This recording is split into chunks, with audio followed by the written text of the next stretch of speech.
message everyone.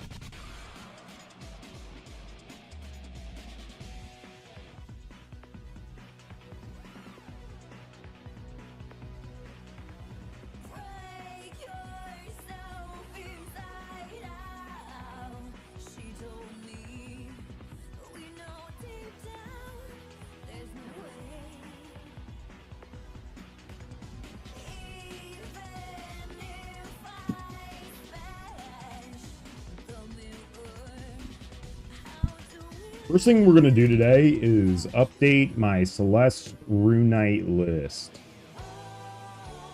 Nothing crazy.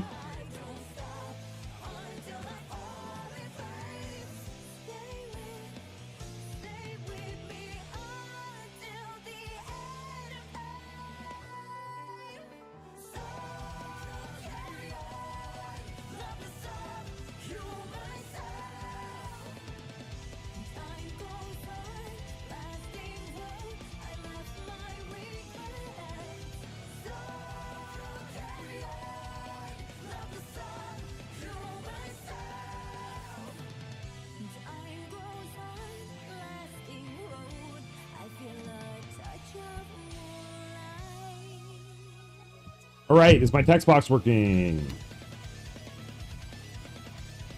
Sure looks like it. We only see one message. Oh, yo, what's up, Strawberry? Today we got a lot of Celes Brewing to take care of first, I believe. Well, let's see who shows up. I might be having some of my cEDH friends call in. But we'll know in like half an hour to 1 hour if we're doing that.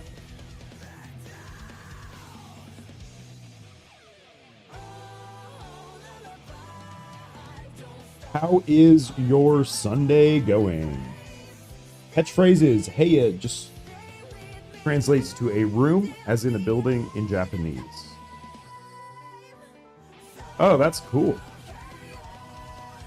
I always type heya too. It's either that or heya exclamation point, or it is hey space dash space for a little bit of a less overly eager vibe, but they both serve their function.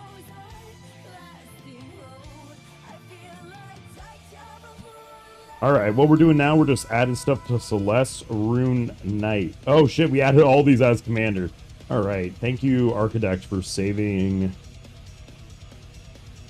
my settings religiously.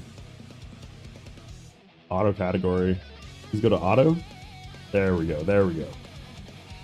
All right, this is not my first time using the software, I promise. Yeah, it's funny. I remember, okay, yeah, so in Aether Drift, when they renamed Kaladesh, I think they did that because they basically named it like, not something terrible, but it just meant something like very unflattering in a different language. Which sounds like something that people who would name the planet Kaladesh would do in the early 2000s without properly researching it, you know what I mean?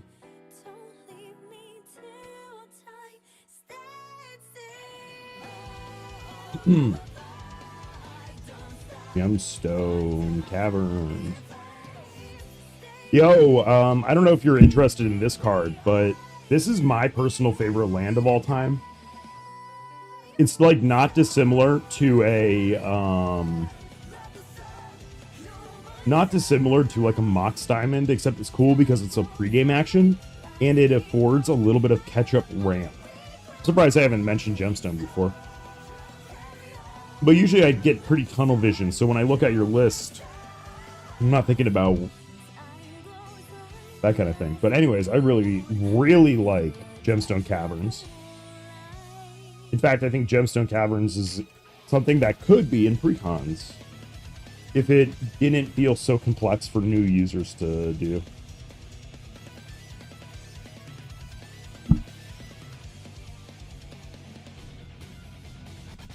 Oh, so it actually is extremely bad.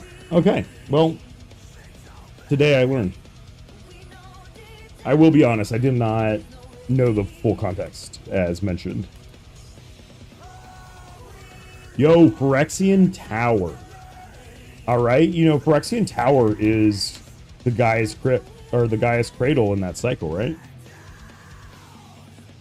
Phyrexian Tower? From Urza's block? Yo. This is in fucking Jumpstart? I didn't know that. Urza's Saga. Phyrexian Tower. I have been doing my research on Urza's Saga.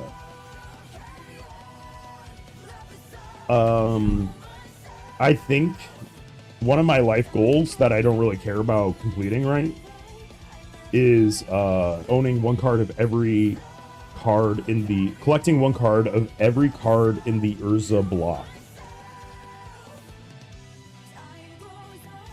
One of the coolest blocks, the most juiced set maybe of all time.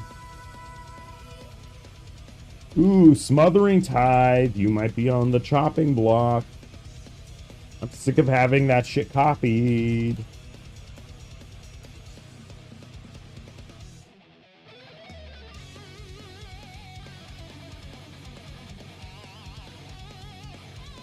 Ball Profiteering Mayor, the better Ristic Study. The better Ristic Study. Oh my god, I had Lotho and Kumbal out last night at the same time. And then Jorman to my left has a Lotho out. Every time Lotho triggers, it triggers both of our Lothos. First, according to player order, I would make a treasure token, lose 1 life, gain 1 life, each opponent loses 1 life. Then he made a treasure token. Then that copied for me, so then I made a tap treasure token. Then each opponent lost 1 life and gained 1 life. So every Lotho trigger for me, each opponent lost 2, and I gained 1 as the net result. How cool is that?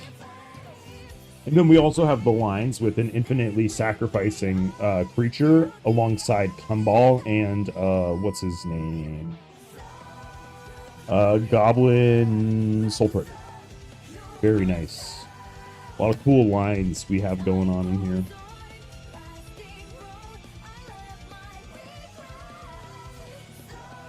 Godless Shrine.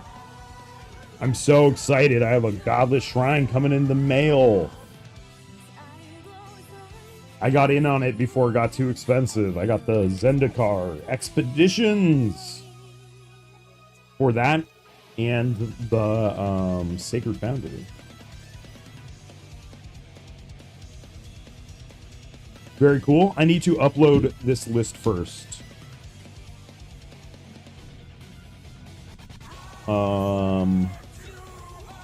Ranger Captain. Because this is a deck I need to work on the stream. This is my main thing on the docket for today, and then I have another fun thing planned that should help me in the future with making a video.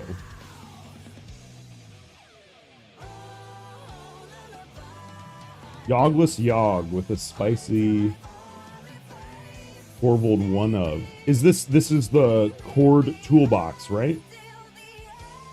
You know what the coolest part of that Chord Toolbox deck is? It's a toolbox deck. Literally, it is one of the perfect decks that you can have 1 of spicy cards. Like, all the time. That's like such a brewer's advantage deck. It's so up your alley. Alright, here's my spicy tech. Cleansing Meditation. The number of people who have taken pictures of those.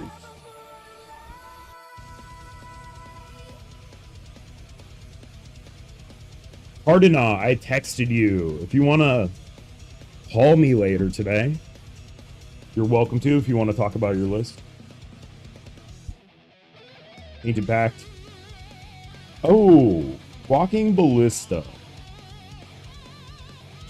Walking Ballista is a card I have a complex relationship with. But I mean, what am I talking about? Oh, yeah, I should keep this name, this deck list name in the shot. Losing your backpack, then winning the lottery.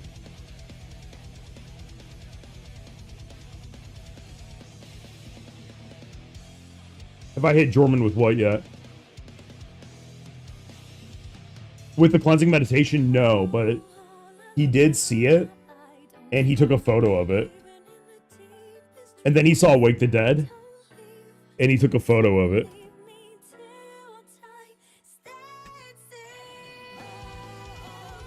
He has not really seen me get spicy with deck building. Which is funny, because that's like my self-image, is me getting spicy with deck building.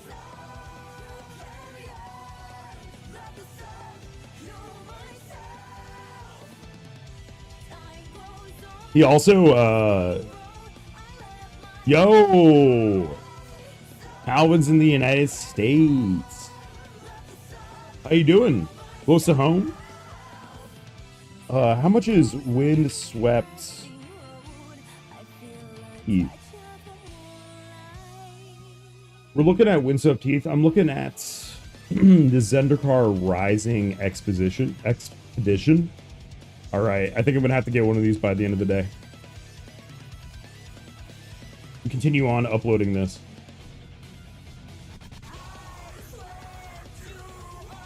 Ah.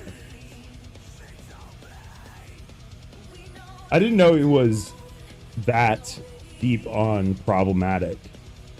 Mostly because I was like so over the Aether Drift story before it even came out that I didn't really read anything else other than the text on the cards. Because with this churn, this constant churn of product, you gotta just pick your battles on how much to immerse yourself in the constant content coming out from Magic. Anyways, jet lag was easy. Did you do the thing where you just stayed up really late? I presume this was coming in from the Philippines, if you're talking about jet lag, etc. Very cool, dude. What are you doing while you're in the States? Are you visiting New York, my man?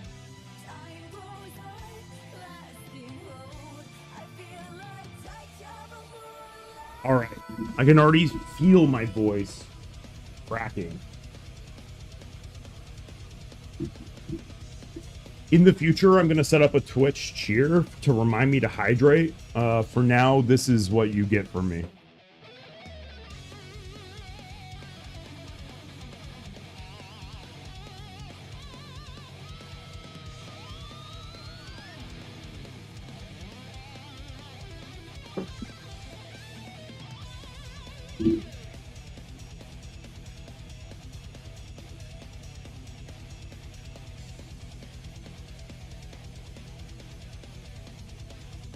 Nice, you're gonna love LA. Hope you enjoy that and you have a safe move. So you were gone for 2 years, correct? Or were you gone for like 3 or 4 years?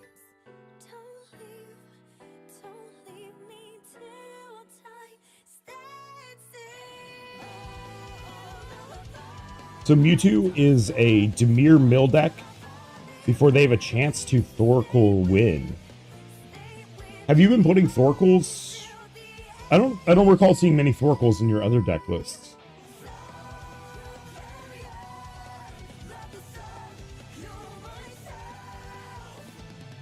Nice, nice. Just shy. Fair play, fair play.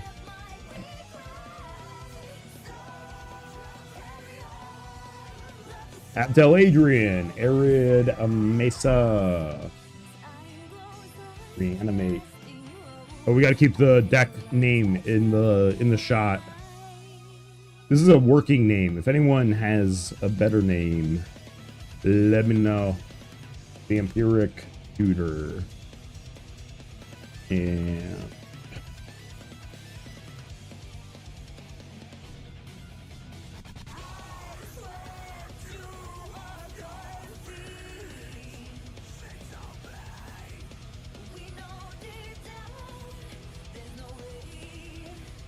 Talisman of Indulgence.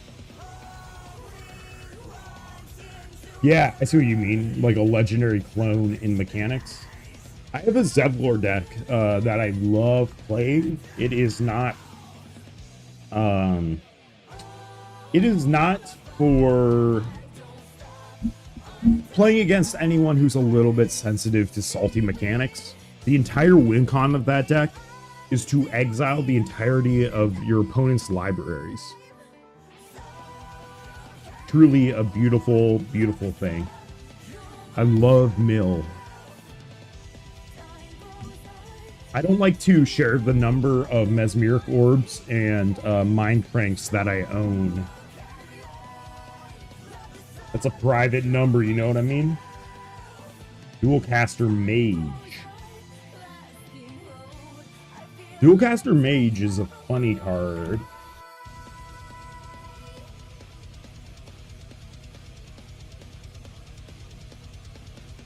Dualcaster Mage, I have another such strong love-hate relationship with that card.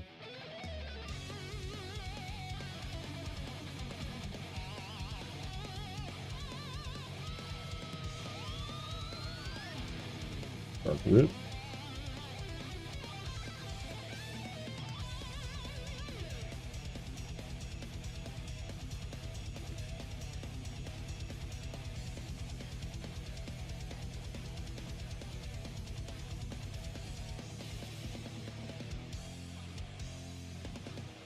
Mewtwo's whole deal is they're a Frankenstein's monster Pokemon birthed from the corpse of a Pokemon that is the direct ancestor of all common, naturally occurring species. As such, it ended up being a psychic god made from man. I didn't see the Detective Pikachu movie, but it did get spoiled for me.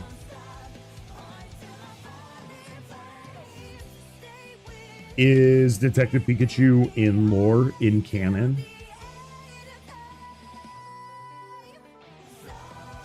Right? That's like a Nintendo property movie, right? Ooh, the One Ring. Okay, so we need to not play the One Ring, and we need to not play Smothering Tithe. Because what we need to do is play Celes with more cards in hand.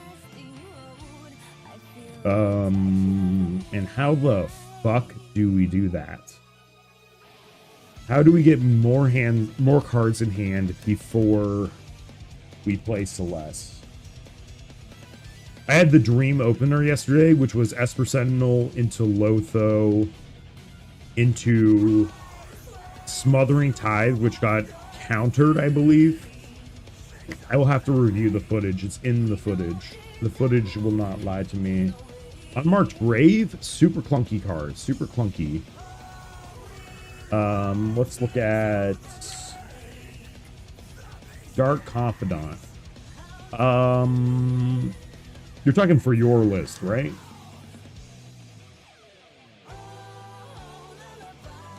You know, in Hearthstone, there is a Dark Confidant.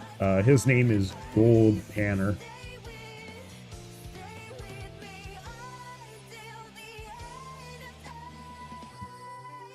Gold Panner is so dope. It's even better because it's at the end of your turn. So you get it no matter what. At the end of your turn, draw a card. It's insane to me that this card was like in Hearthstone, it wasn't even quite good enough. This card wasn't even quite good enough to be in every deck. Dark Confidant is like really not a bad suggestion. Because I don't really use my life total. In fact, owing to our conversation with Big J, you know, if you have one source that uses your life, then like it's way more strong than if you didn't. And so as such, I mean, like I wish I could play like Necropotence in this deck. But if I play Necropotence in this deck, I'm gonna have to do a lot more hoops to save my graveyard. But already this deck is feeling like I'm not moving away from Underworld Breach. I'm just treating Breach as a less supported line within the deck. Just because these pieces are so amorphously gelling with each other. The thing about Detective Pikachu is that it was a movie based on a video game that was explicitly designed to be as cinematic as possible, to be able to adapt directly into a movie. I did not know the lore on that. The lore from like the corporate lore on it, not to be cynical. But that is interesting. All I remember is listening to Kids in America from the Digimon movie and the crying scene from the first Pokemon movie in the same summer. Or 2 up. Yeah, I unironically need Sylvan Library. Yes, unironically, I need exactly... Dude, you're right. So then, I've been thinking about Black Market Connections as one of those. Black Market Connections is another pretty self-sufficient card. And then check out this piece that I was talking about. I don't know if I showed you this. Replenish. We're going to move it to my maybe board. Replenish. This is some Urza's Destiny, baby. Return all enchantment cards from your graveyard to play. Insane card. Insane card. I'm shocked that I don't see people play this more often. Let's just double check this.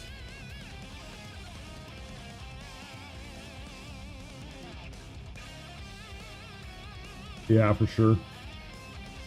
This seems so good because then all of a sudden I can dump all of my Animate Deads, my Necromancy, I can dump all of that into my bin. All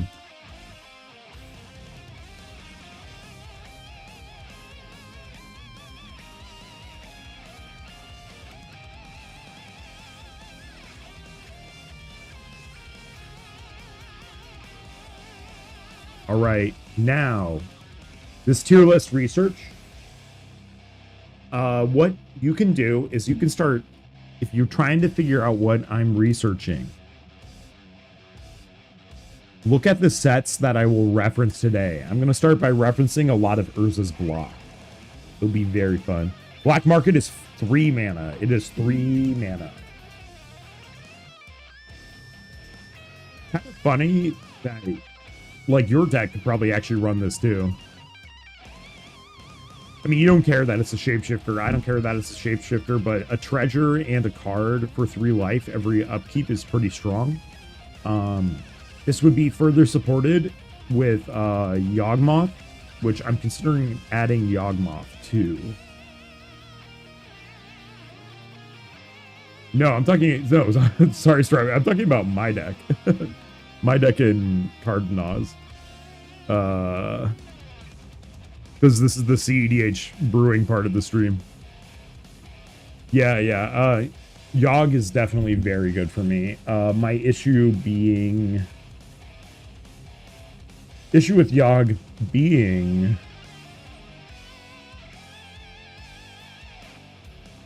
It still really is only a good piece with me having a combo on the field already.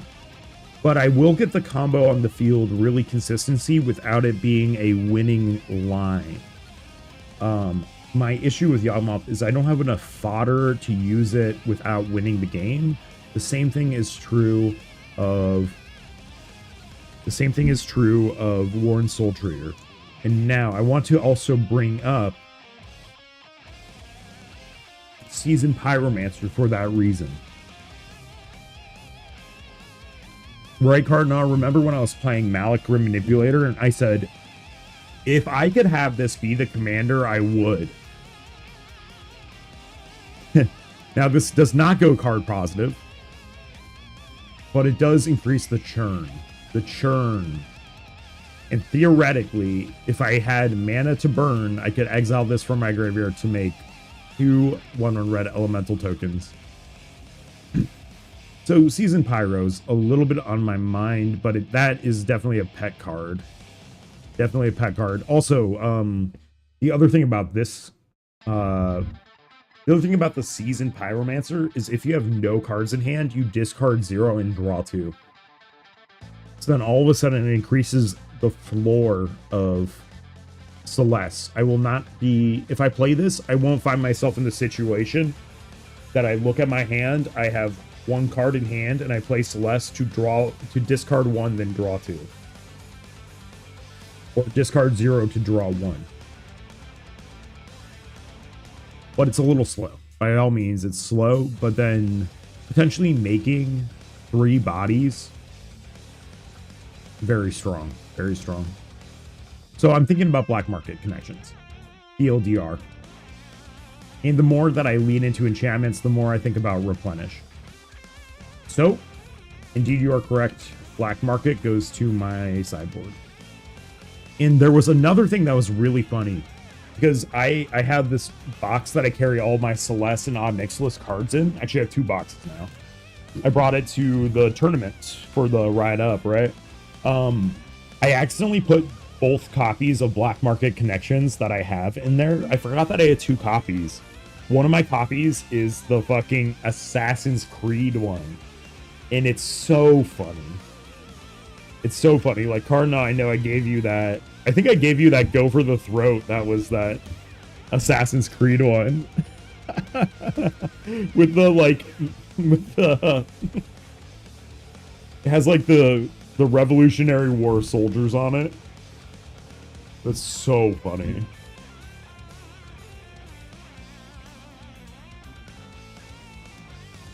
I need American exceptionalism. I'm joking. God, okay. Harmonic Prodigy, the GOAT. Holy shit, Harmonic Prodigy, the GOAT. Alright. I'm gonna have to mention what I did with Harmonic Prodigy yesterday. I'm almost finished uploading this deck. That will be next on the docket on story time. Enlight, Intutor, City of Traders, Delwar Stone. For the record, all you New Yorkers, I will upload your entire deck list online for the low price of, I don't know, like $5 reduce. I keep trying to convince my my friend who doesn't have deck lists online. I'm just like, yo, pay me minimum wage, let me loose for 1 hour. I will upload all of your deck lists for you, and you just pay me minimum wage. Because people usually hate this kind of like organizational stuff, but I really enjoy doing all this organizational stuff. Molten Dupe. Savine. Savine's Reclamation, of course, being the best card in this entire deck. Oh, yes. I have to show off my new boy. My new boy.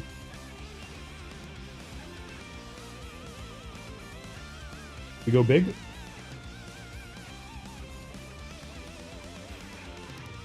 Wind Rattle Scarecrow.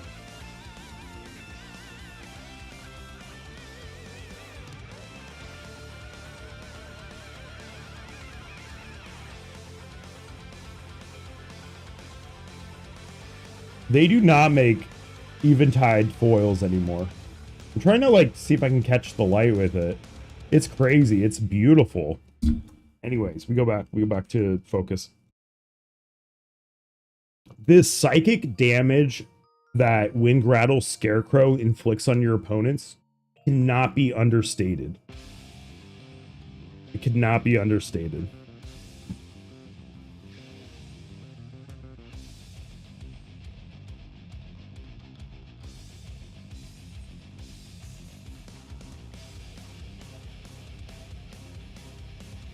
This is one of the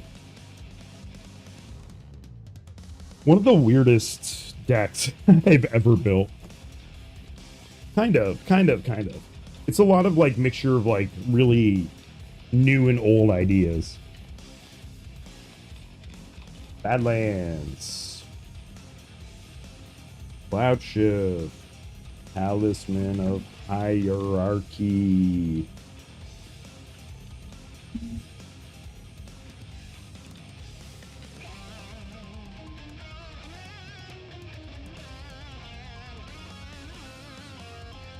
In seemingly a damaged sleeve.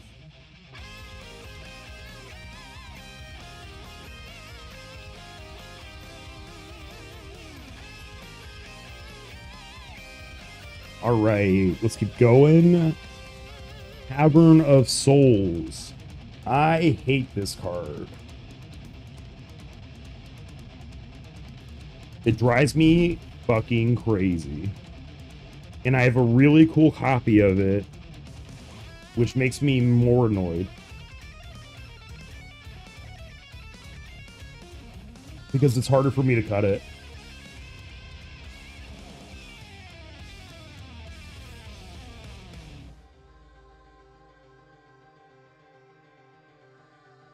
But we had the rare moment of naming Wizard yesterday with Celes to make my Warren Soul Trader uncounterable. Come on, now that's some hot shit, right? Uncounterable Warren Soul Trader.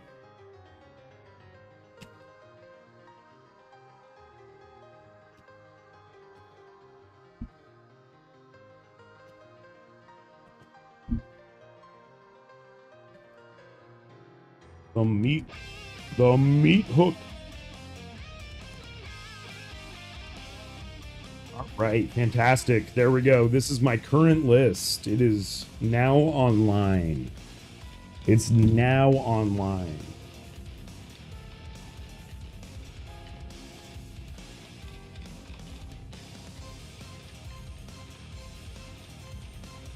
We're going to put Season Pyro back in the sideboard. Yes, so when I was looking at Black Market Connections, what I was thinking of was coincidentally Corvold, right? Because this is in our buddy Corvold Gleeful Glutton's deck.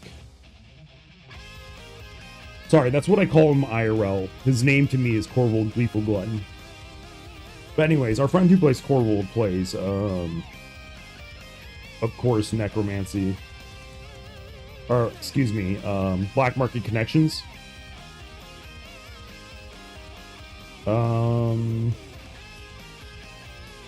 Yeah.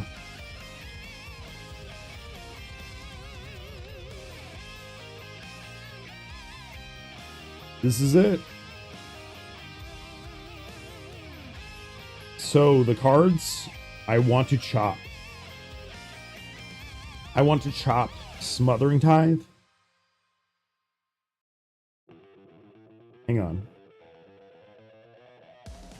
All Phyrexian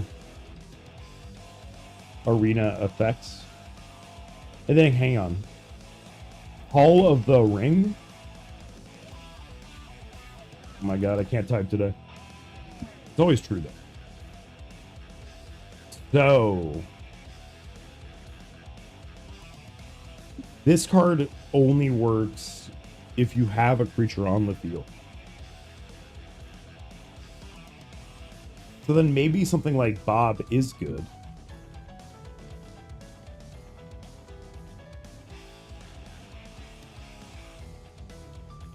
Maybe something like Bob is good.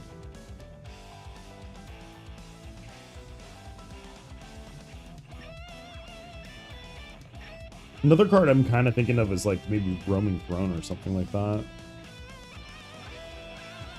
What does Dark Confidant read?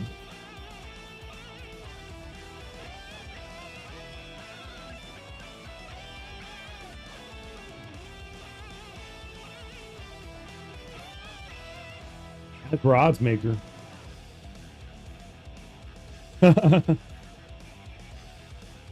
Were you there where we talked about this card?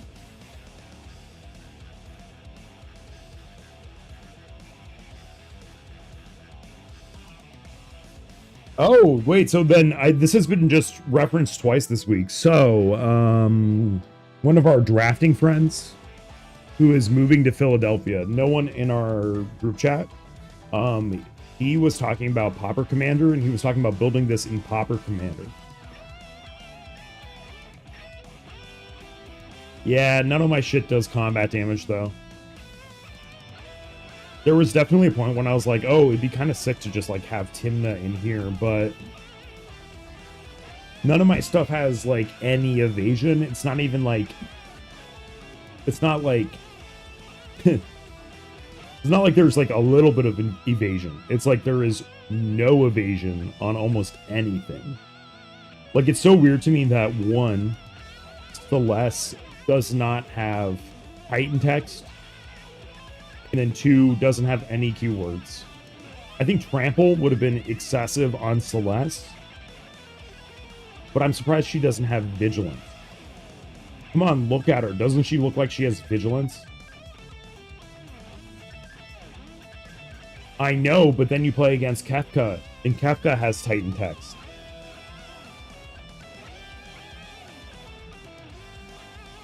Kefka has fucking Titan text. I'm so envious. Also, this is, I think, the one that I have, FIC 220. This is Surge Foil, but it doesn't have the Surge Foil look to it. I also have 167 non-foil. Extras. Optimized printings. Chat, does anyone have a walking ballista in Future Sight?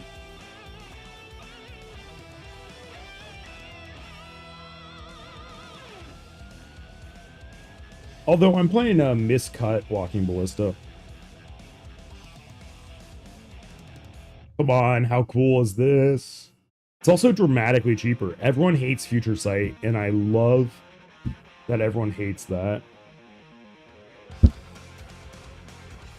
Yes, wheel each turn is better than Kefka, provided you have the input value. With that being said, we played against Tyler's Kefka last night, and he dumpstered us. We played the minigame of everyone making sure we coordinated on what to discard. Because when you do that, Kefka cares about the number of types discarded, right? But there's like 100 different copies of this card. What do I have? Yeah, so then we all had to collude as to matching up types. And then one player goes, oh shit. The only thing I can discard is an artifact creature. So then Kefka hit 4 different types. You draw a card for each card type among cards discarded this way. So after my hand... Okay, so that happened one time. And then there was a Harmonic Prodigy, so there was a second Kefka trigger, I believe. And I discarded nothing. And then some multi-typal things hit the bin. And still, Kefka drew 3 cards, even with someone having no cards in hand. It's nuts. But also, I will say, Kefka is 5 mana. Kefka is indeed 5 mana. Celes is 4.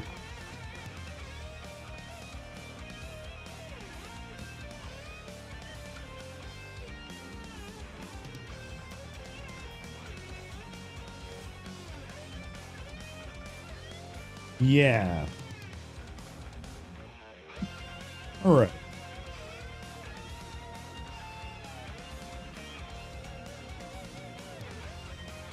And he is a wizard. Yeah, dude, let's try it. Let's try it.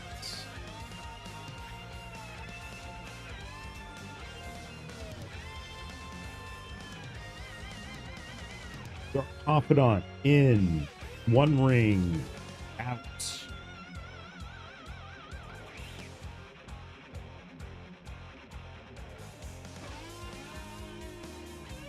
Need to open a new window.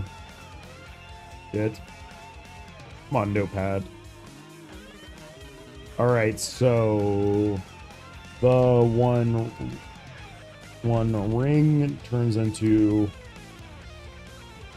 oh my god, they're confidant. Darkstar Augur is not inconceivable. Actually, it's probably likely now that I think about it. Oh, but it's 3 mana. I thought this guy was 2 mana. I mean, it shouldn't be 2 mana. But I always conflate. This is really weird. So, Coruscation Mage, which has a 2 cost, and then has an additional cost of 2 for Offspring. I always think it's the same exact cost for this card. I don't think I can double up on these effects, but you better believe that I wish I could play Caustic Bronco. But I will not have anything to crew it with, likely. I mean, I could saddle it with my commander. Like, I go turn 1 Caustic Bronco, turn 2 Celes saddle attack, but after the thing has resolved, yeah, we definitely try Bob. And then, okay, then we need to add silences too. So let's think. We do Smothering Out, BMC in.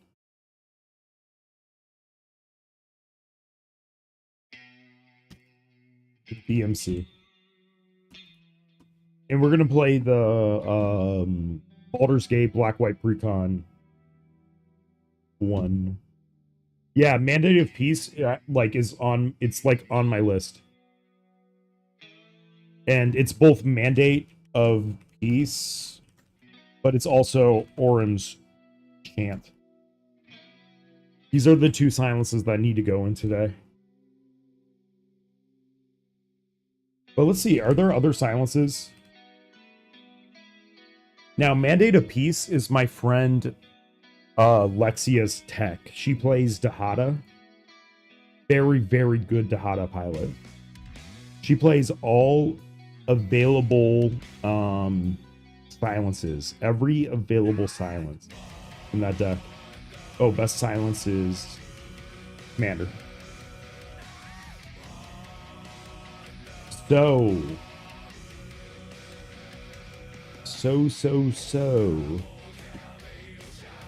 Because I'm moving away from Grand Abolishers.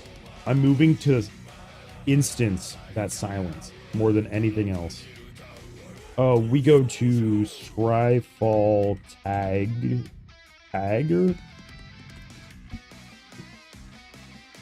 Oh, there's a top 4 Celeste now? Okay.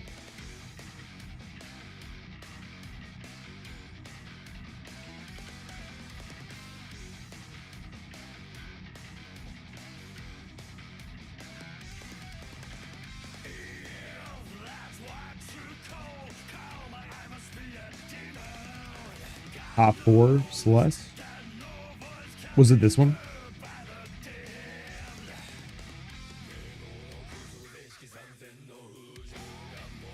Yeah. Let's see. Then the question is, what deck do I have it in right now? All right, let me leaf through Ketramos.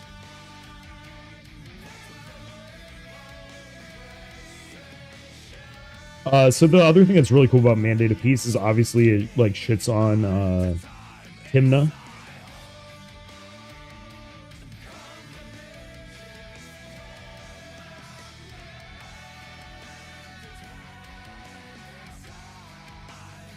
There is one really, really specific interaction that I thought of. Because I'm trying to figure out, you know, what's the relationship between Mandate of Peace and Wake the Dead in my deck?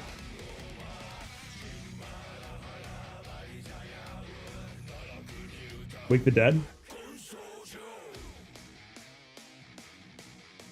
Now, I understand why people would be like, oh, don't run this. But here's the thing. What I'm going to do with this... Okay. what Mandate of Peace does to a Tymna deck, okay? This is mana intensive, what I'm going to say. But if I were to go Mandate of Peace onto a Tymna deck during their like end of combat step, they are going to feel like they must counter it. Right? Because what I'm doing is I'm trying to issue a time walk. I'm trying to issue my own turn skip for them.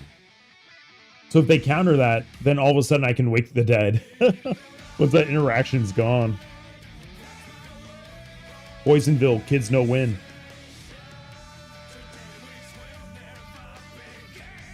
Alright, it's not in Ketramos right now.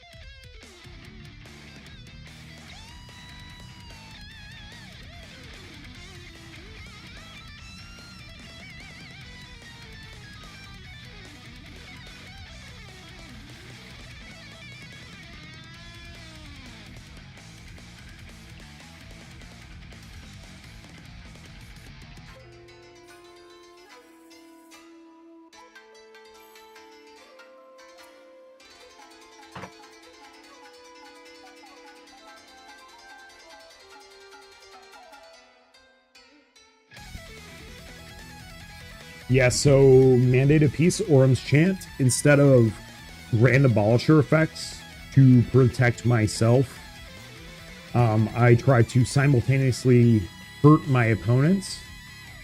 I'm not going to lie. If I'm being realistic here, an offensively timed silence is like the most Rakdos thing you can possibly do. Right? Oh, nice. We found a random reserve list card in here. All right. All right.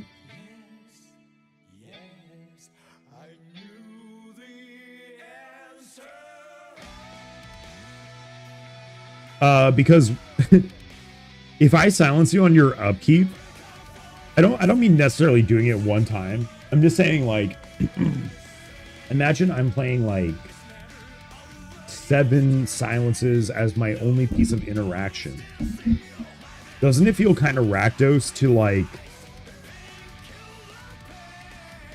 get no benefit but only like skip people's turns? It feels so like mischievous and just like downright evil.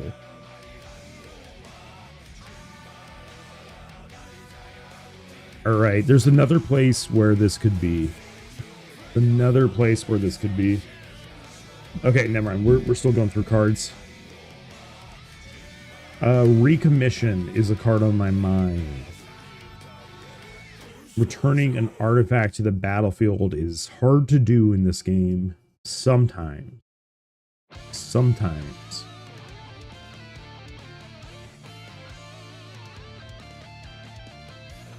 Imagine Omnixilus could run silence.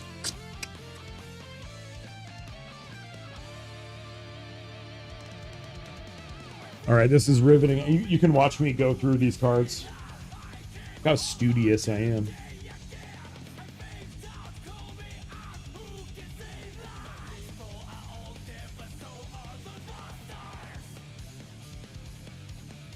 Mandate of Peace.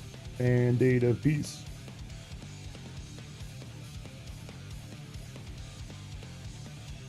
Mandate of Peace just has the greatest interaction with Tymna, though. It is so funny. It is so funny.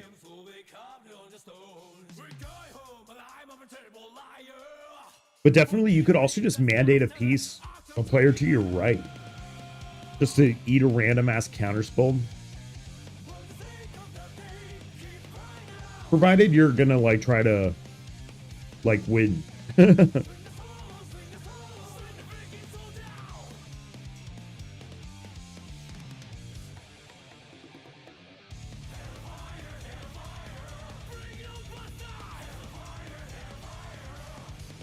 All right, we're gonna find it. We're gonna find it.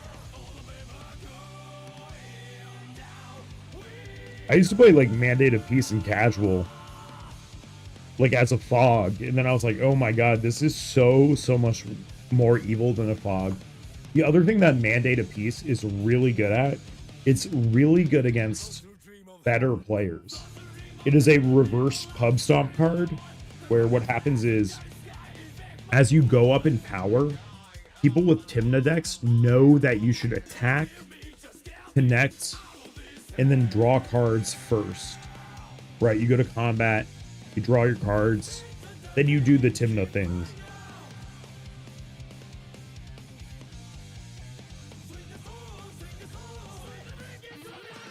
But with this, you're basically baiting them into moving to combat, then you're going to end the combat phase early and silence them. So you deny them cards and resources, and they're silenced. In other words, I can't wait to play this against Jorman.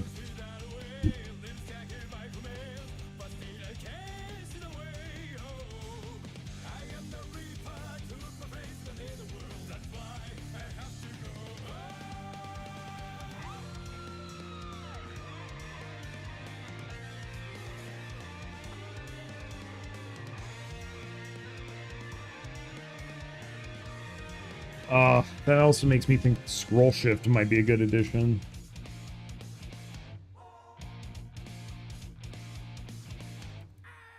Scroll Shift. Scroll Shift. Of course, this being a 2-card combo with Dual Caster Mage. DIY, Peer into the Abyss. I cannot check your deck right now. I have to do the things on the docket first.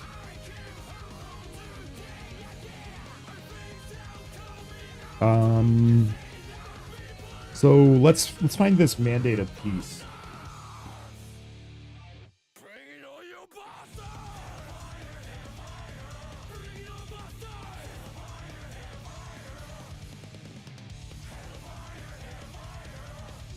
I am going to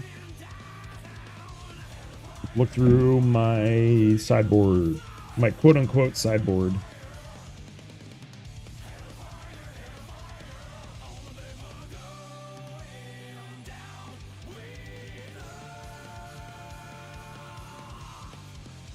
Oh, this is my list card. Fortifying Provisions. Wow, that is a horrible list card. Yeah, Called the Ring is in my box, but I don't think I'm gonna have a creature out. Yes, I found my black market connections now.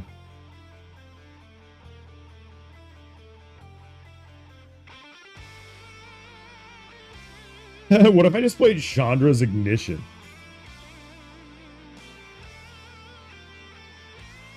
I can't believe people weren't playing Chatterfang. I think that's like the most criminal part of that. Why the hell would you not play Chatterfang in that deck? Just like its interaction with one of your commanders is enough for it. Grim Servant, I can like at least understand if people don't want to. But like 3 mana do nothing. Okay. I think they're only thinking about it if you play it onto an empty board, right? They're thinking about it in a vacuum.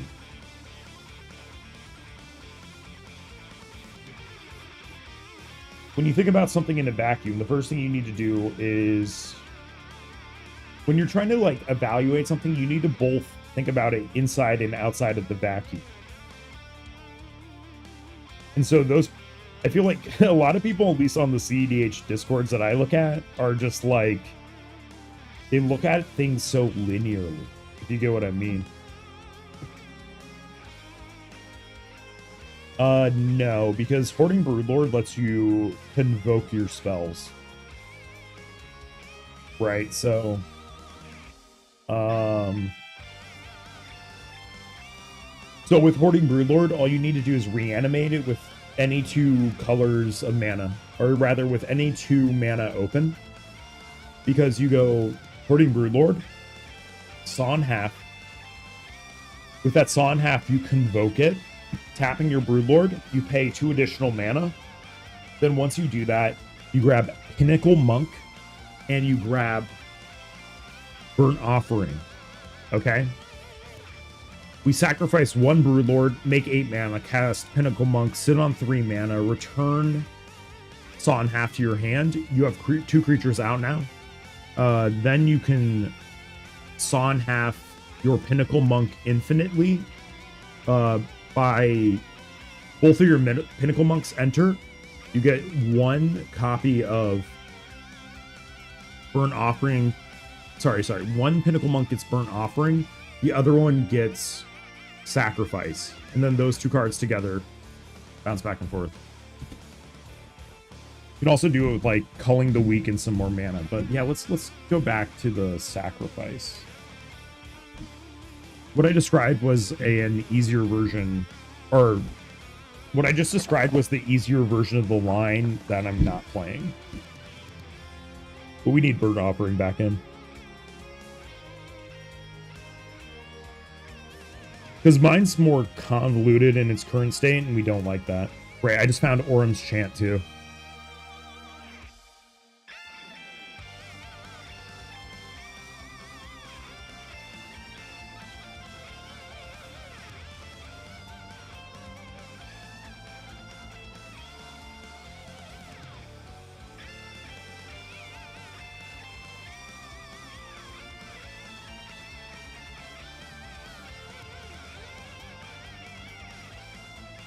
Oh, okay, so I sold my Assassin's Creed Black Market connections.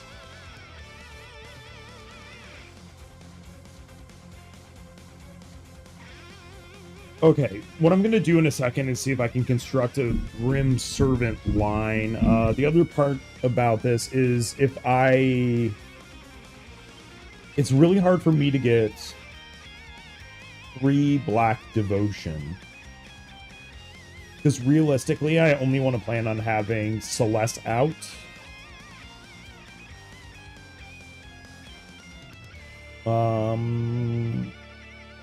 Celes out on the field, yeah. So I would need a way to get my Black Devotion higher. We already see that coming together with Black Market Connections, though. So it's definitely to be considered. To be considered.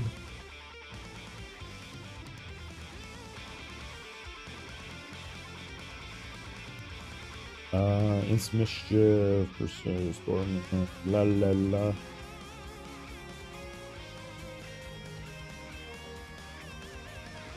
Come on, dude, where did I put Mandate of Peace? Oh, you know what another card I'm interested in? This is kind of in the vein of replacing Smothering Tithe. That would be Deep Gnome Terromancer. Terramancer.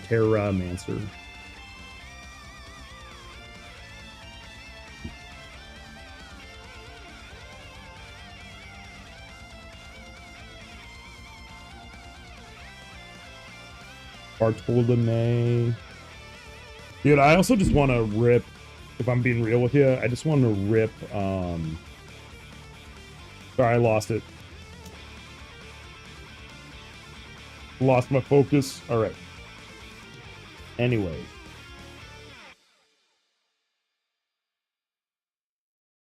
Flicker, Warrior's Oath, Lucaeus. Okay, Recommission is on my mind.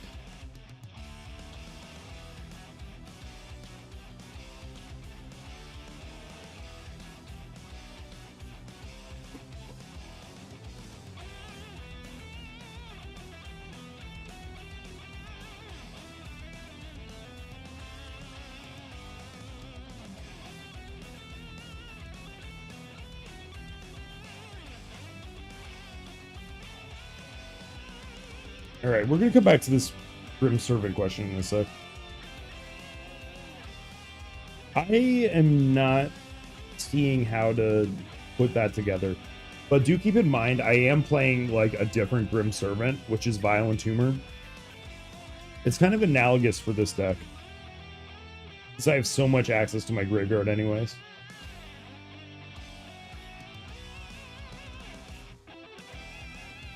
Ooh.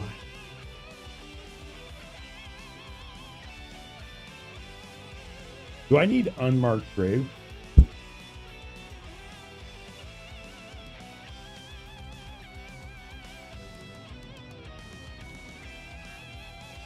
I like that you said top 4 list when it's top 4 out of 8.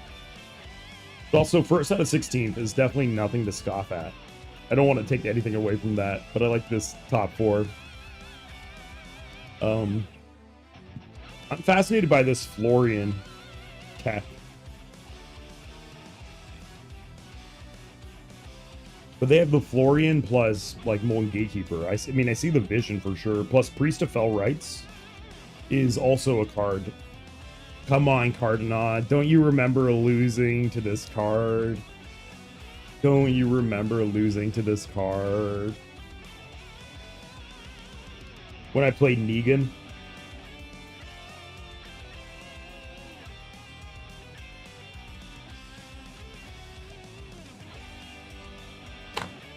Ooh, is Mandate a piece in one of my super secret other piles of cards on my desk?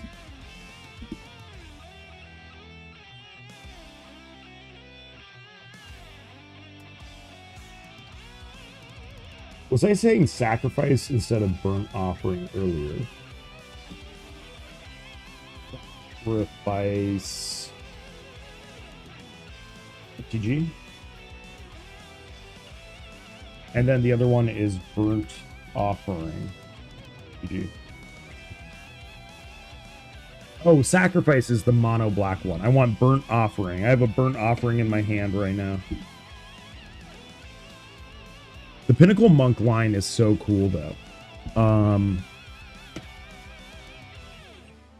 Pinnacle Monk line is also largely instant speed with the Hoarding Broodlord, but it doesn't win at instant speed. I would need a Impact Tremors effect. All right, I'm going to run to the restroom. I'll be right back.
All right.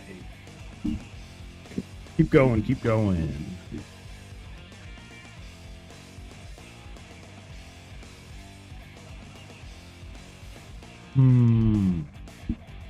What's the other marionette? Scryfall? Like the 4 mana marionette.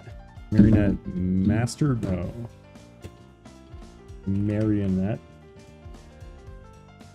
AX V.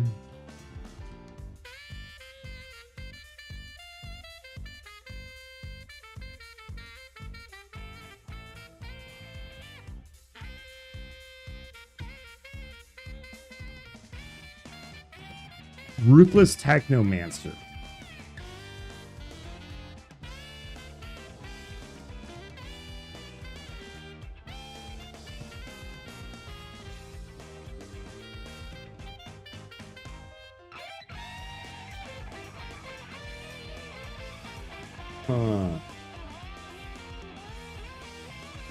This might have been another card not suggested at some point.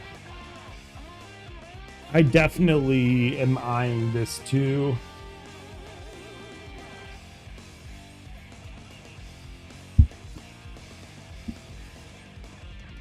All right. Keep thinking.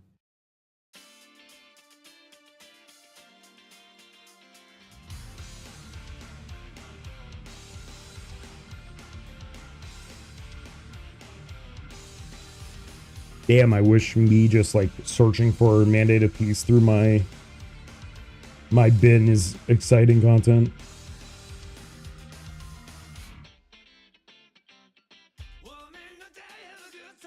The right song though.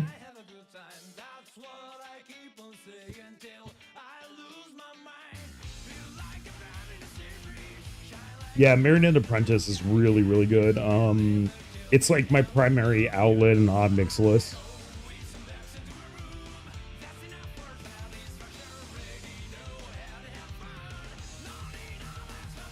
Totally goated. The life loss is super good into people who have the One Ring.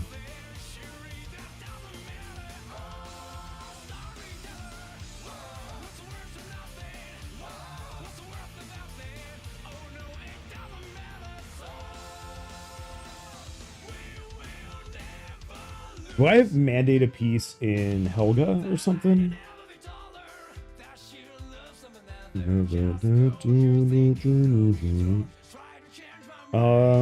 not in my red cards. Mandate of Peace. I would describe Abdel as the main line.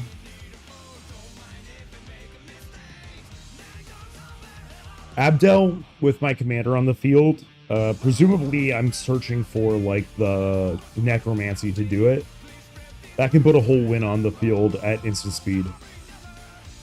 With that being said, Hoarding Broodlord can do the whole line self-sufficiently, provided you have 2 mana, and you can put it in the bin using Unmarked Grave. Also, Lively Dirge is another card I'm thinking of.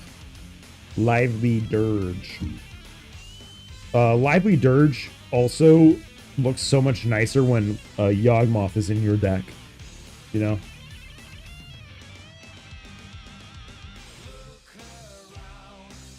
But then also, I can like win Brattle Scarecrow plus Viscera Seer.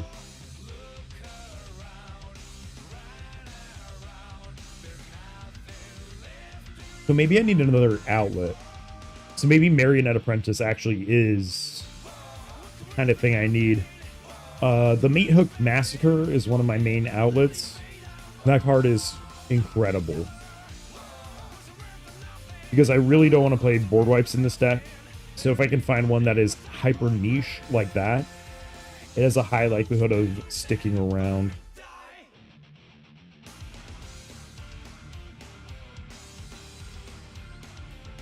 We're looking for Mandate of Peace right now. Maybe I'll do that off stream. Here's the thing though. If I literally don't physically put Mandate of Peace in right now, I am going to forget to do it later. And then I'm going to be confused when there's no mandated piece in my deck. Yes, it can pay off a Lotus Petal Breach Loop too.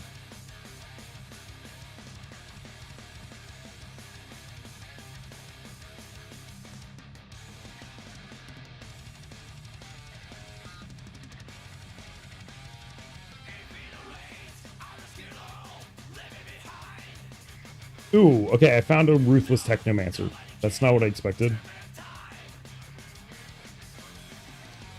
Yeah, Marinade Apprentice sounds good. I feel like I would need to run it in addition to Meat Hook, because I feel like I need one... I need another piece of redundancy for Meat Hook. Oh, I'm sorry, but I want to keep Meat Hook in because I like it as a board wipe.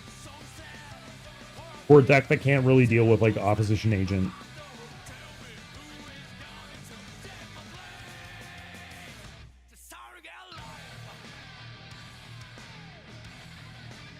Man, I am a sleepy boy today. Ooh. I was at Brookland for a casual, literal 12 hours yesterday.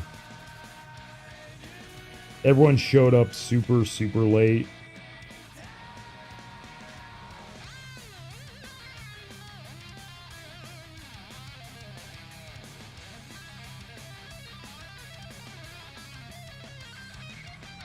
I wish Netherborn Altar was just a little better.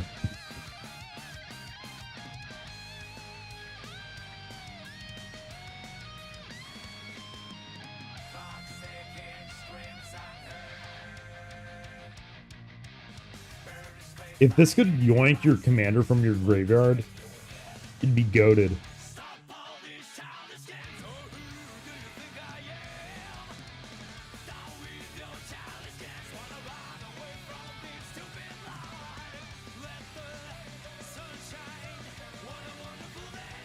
Yeah, but Underworld Breach has been less and less useful the more I've played this. It genuinely is a good value breach deck, though. But that has you placing your whole win on this, your whole win at the same time on your turn, which is fine. It's just, I don't know. I could get like silenced on my upkeep in response to the Underworld Breach, and Mardu can't really deal with that. Which is why I'm trying to be more crafty with instant speed wins.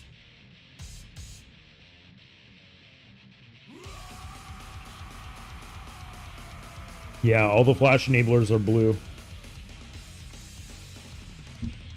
Very annoying. But, as we had talked about, you know, it's like, there's definitely a way you could do this with like a bunch of activated abilities.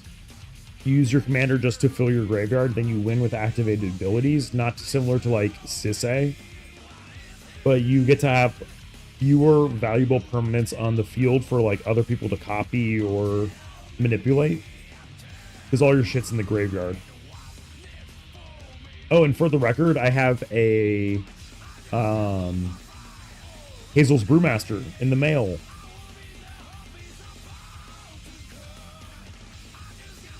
Hazel's Brewmaster feels also really good for this deck. Because we also want to have more debris on the battlefield.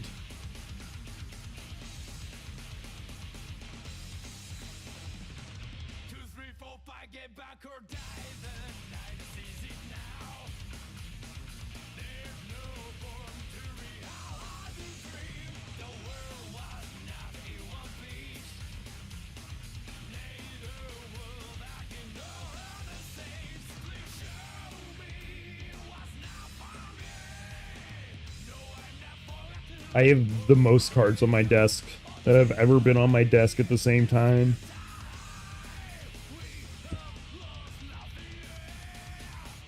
Maybe at the end of today, I'm going to remove every single Magic card from my desk.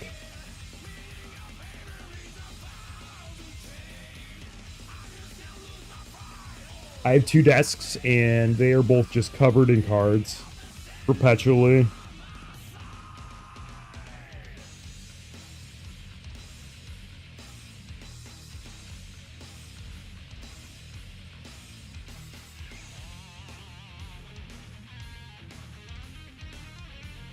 Probably the most unhinged thing I was also thinking about was like 1,000-year elixir. I am not almost done. I gotta... This is my competitive deck.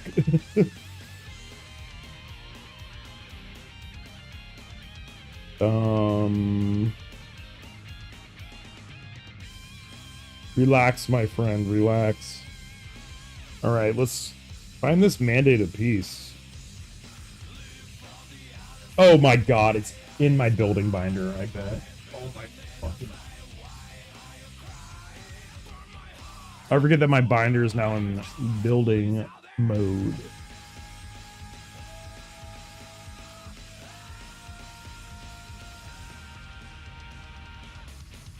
Motherfucker, it is not here either.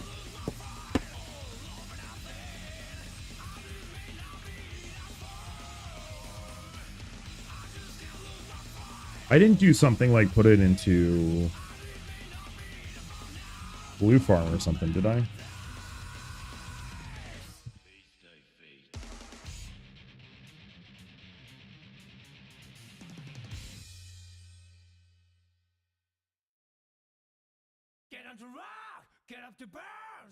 In the fire, to the beat, to fire. Okay, I don't think I did something like put it in Blue Farm.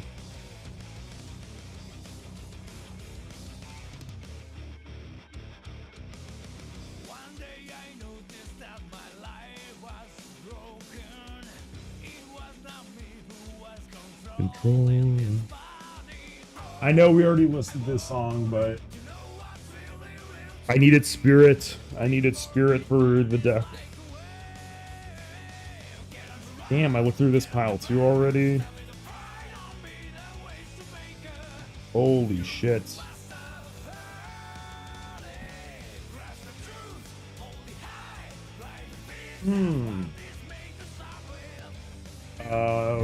Recommission, no one left behind.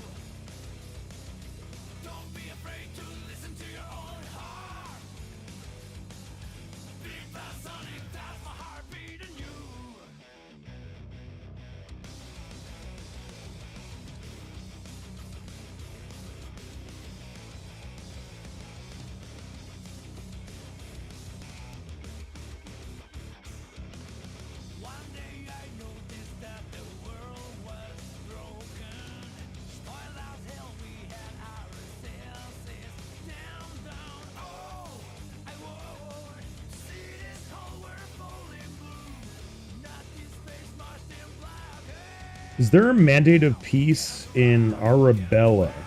No, I proxied that deck. Is it in Winota?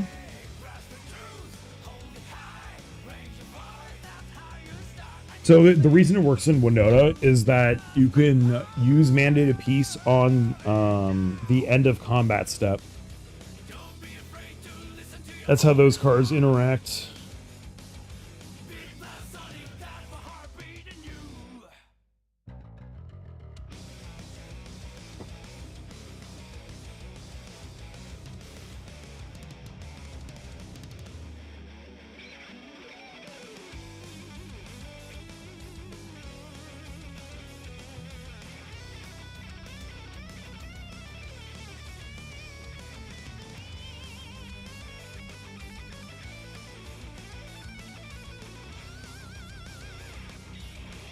Ooh, we found a big stack of Celes cards right here. And I guess like 100 Outlaws of Thunder Junctions chaff packs.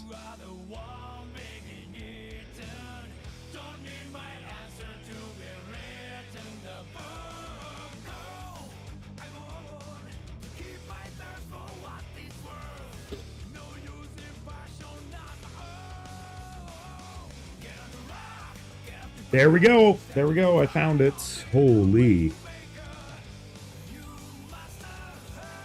Finally, finally, finally. We got there.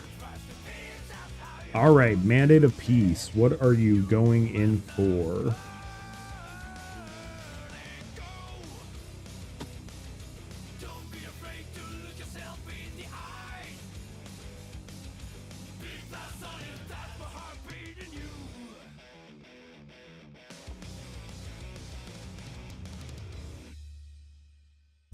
Mandate of Peace. So what do we cut? Mandate of Peace. All right, hang on. Let me pull the One Ring out. Let me sleeve up Black Market Connection.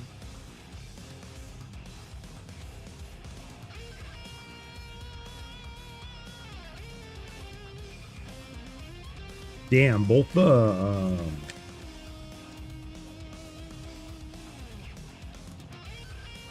Black Market Connections from CLB and LIC look fire as hell.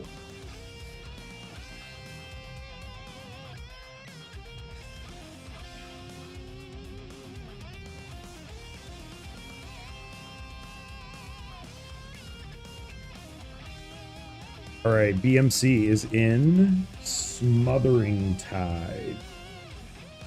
The problem with our current meta is, like, what am I going to do? Hang a Smothering Tide against, like, 4 Fairy Mastermind players? Is that how I'm trying to play this game?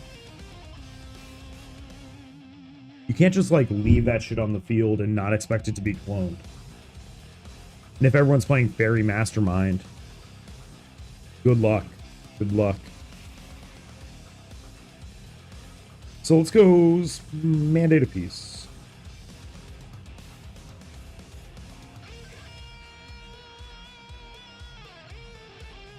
All right.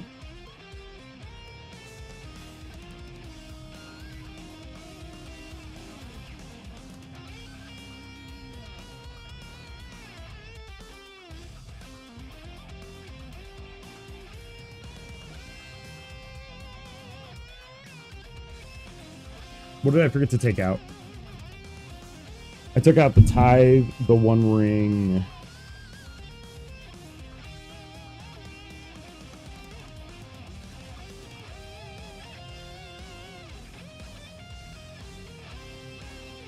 Haven't added Mandate yet.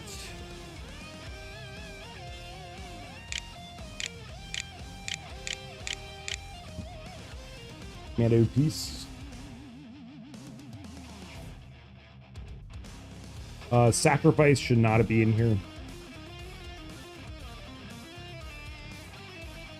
Rattle, Warren, Ranger.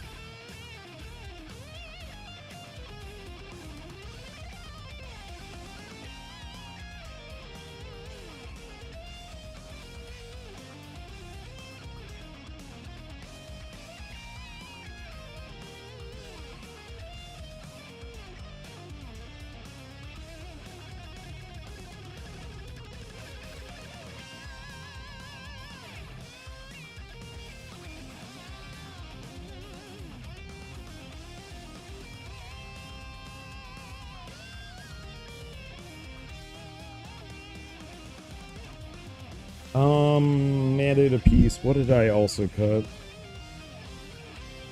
Smothering Ring. Why am I 101?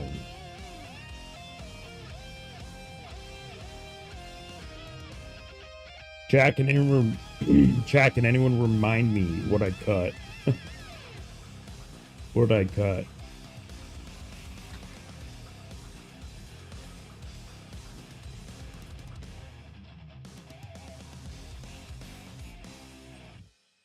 Ball, Liberator, one soldier, Wicked Rattle, Murderous, Abdel, Pinnacle.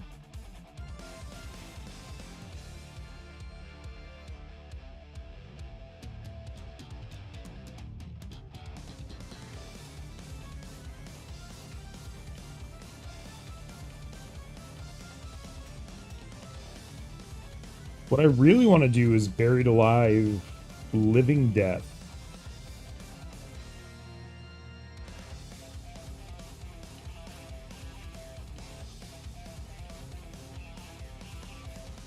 Damn, things to think about.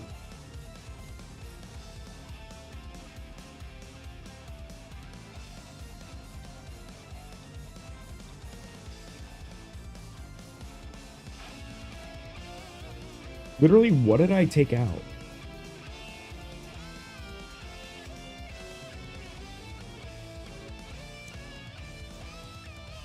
I'm gonna have to buy a copy of Bob. I'll do that later today. I need Bob and Windswept Heat. Oh, it's because Bob is right here. There we go. It is Bob. Woo. Okay. There we go. Now our list is up to date. Mandate a piece. Now let's fit in. That's probably Marionette.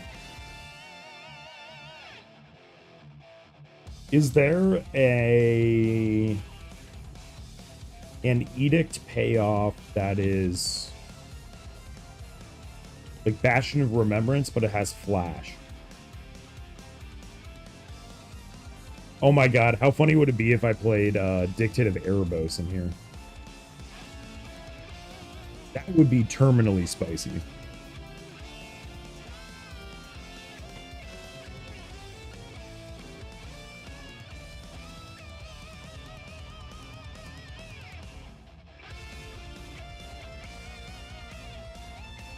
Maybe with Cleansing Meditation, I don't need that. I feel like sorceries are bad in general for this deck.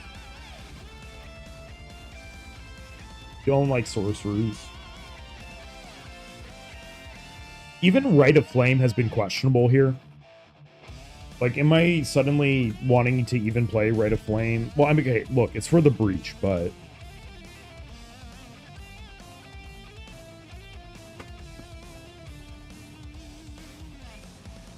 The problem with Rite of Flame and Celes is that it's a non-bow, because I want to...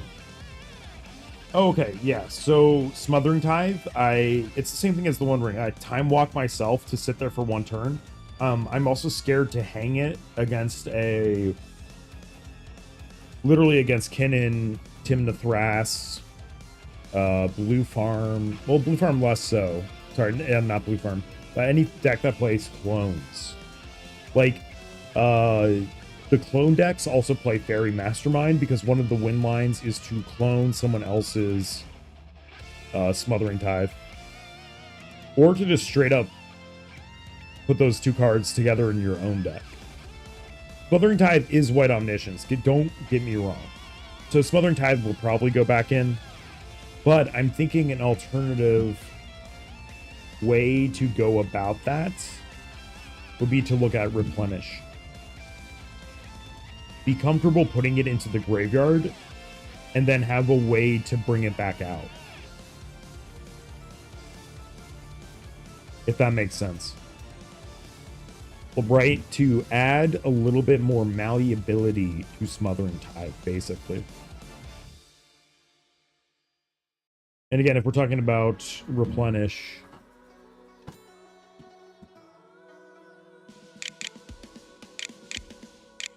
Strifeball.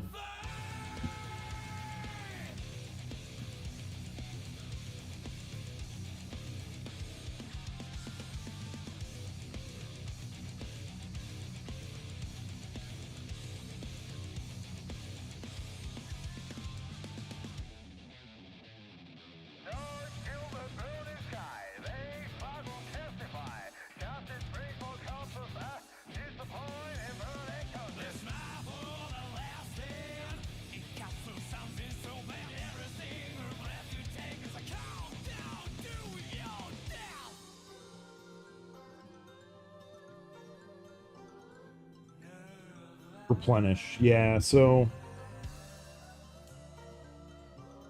to be clear, I like Smothering Tithe. I think it's like literally when it works, it's the best white card.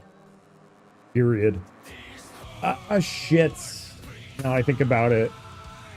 The Tithe gives me mana on my opponent's turn. I can't cut it. Literally during my opponent's turn, they pay for my Wake the Dead if they don't pay for the Tithe. Alright, fine. Well, let's find a thing that isn't giving me the value that I want. Right, like Wake the Dead can be paid for with Smothering Tithe mana.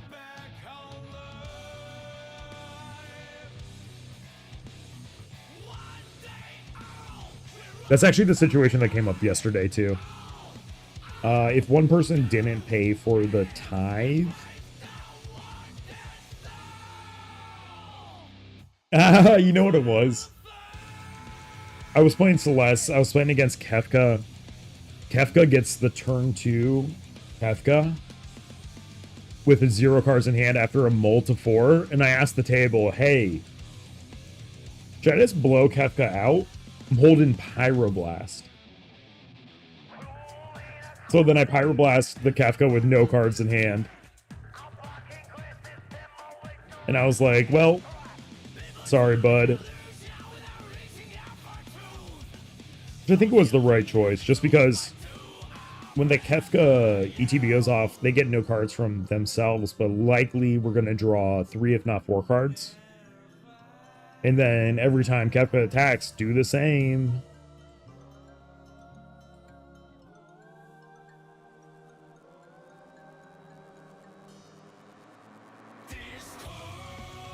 Maybe we hold off on the cleansing meditation. It's so strong, though.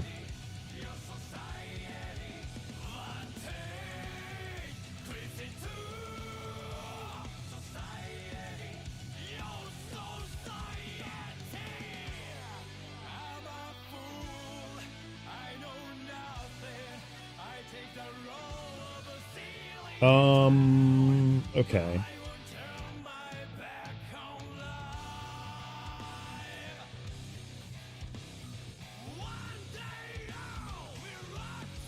Damn. This is the hardest list to cut cards from.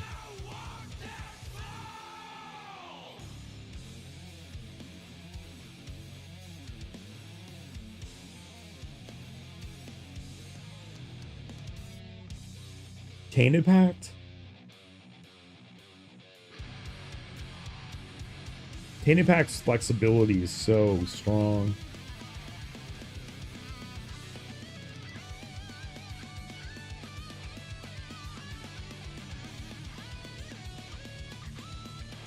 Question is, how does Dual Caster win at instant speed?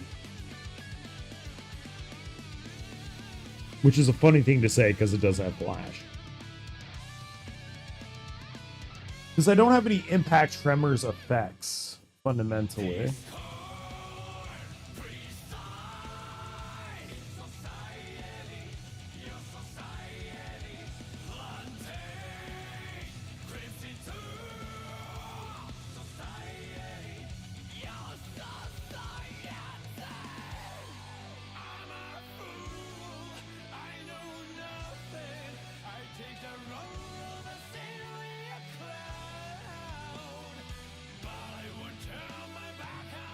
Right of Dupe.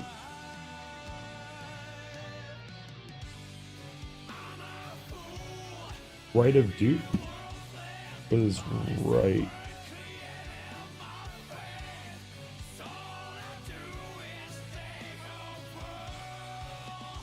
I mean, what's up? What about right of duplication? Was this a joke or are you referring to a different card?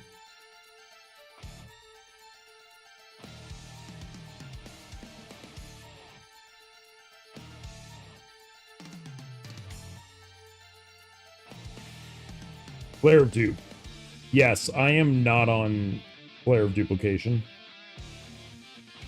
Or should I say, no, I'm not on Flare of Duplication. I don't have enough red creatures for Flare of Duplication. Yes, I can sacrifice my commander. Potentially.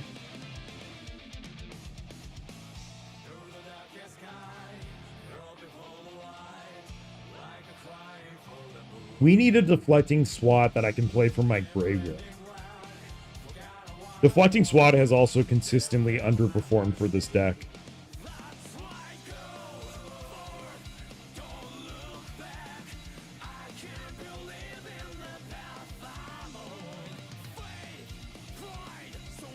Flare of Duplication is 3 cost.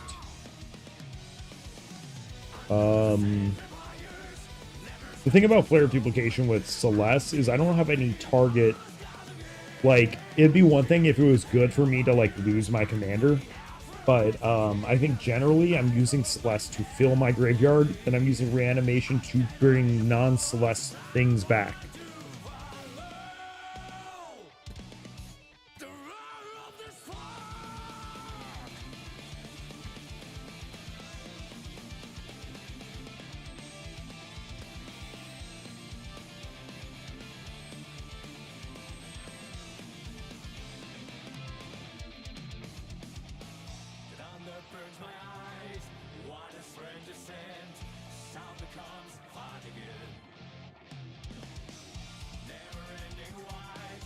A deck history.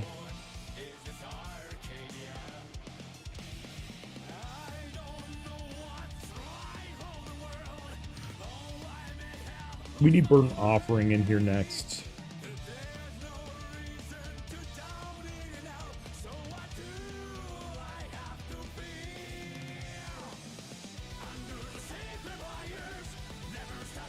Yeah, I'm literally gonna go to the Dark Confidant. You know what? Let's be weird here. What about Wizards? Marty Wizards?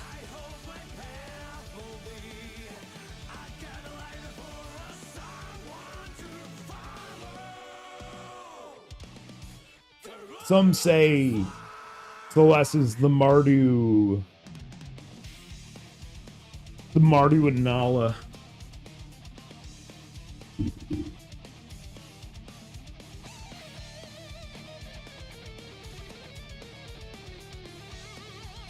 Oh my god, my bladder is overactive. No, Quark is not in the 99 of this deck. Quark is in the 99 of Ob Nixilis, my man. I'll tell you about that in a second.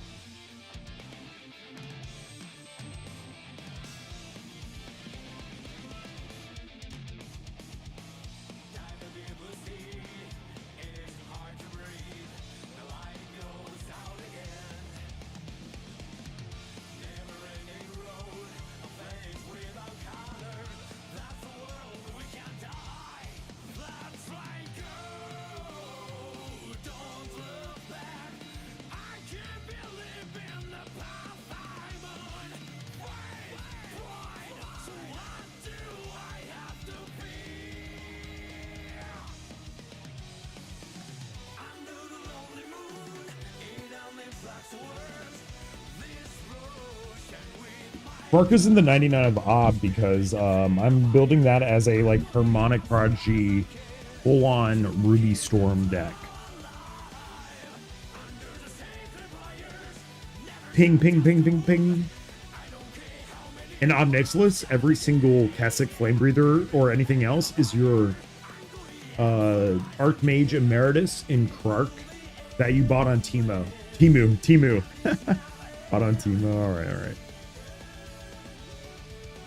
Viscera Seer is a wizard.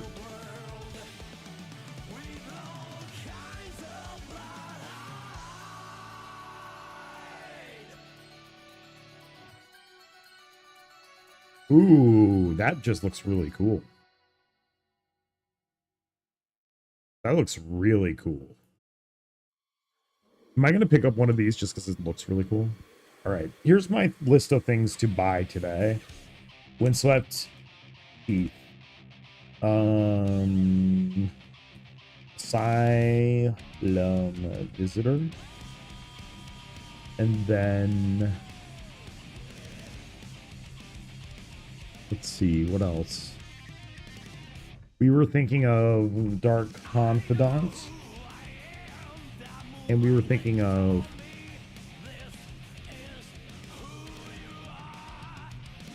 Okay, let's keep looking. Let's keep looking.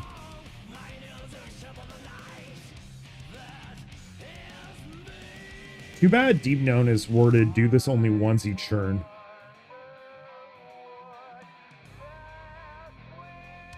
Because if it wasn't worded this way, we could actually double trigger it with Harmonic Prodigy.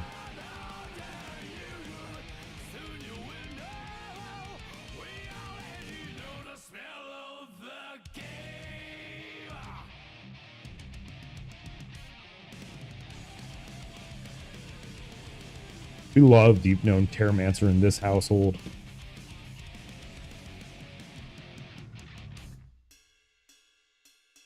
You know who you are. All right.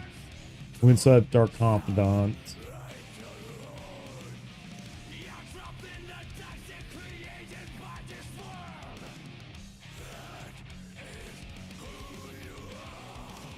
Okay, so I want to tell you my little Harmonic Prodigy story last night.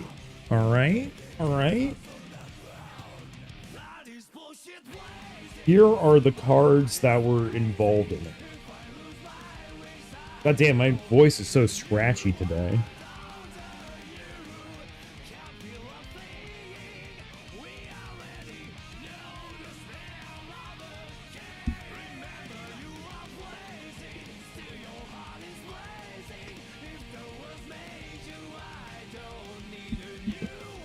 All right. So, what I had a turn one.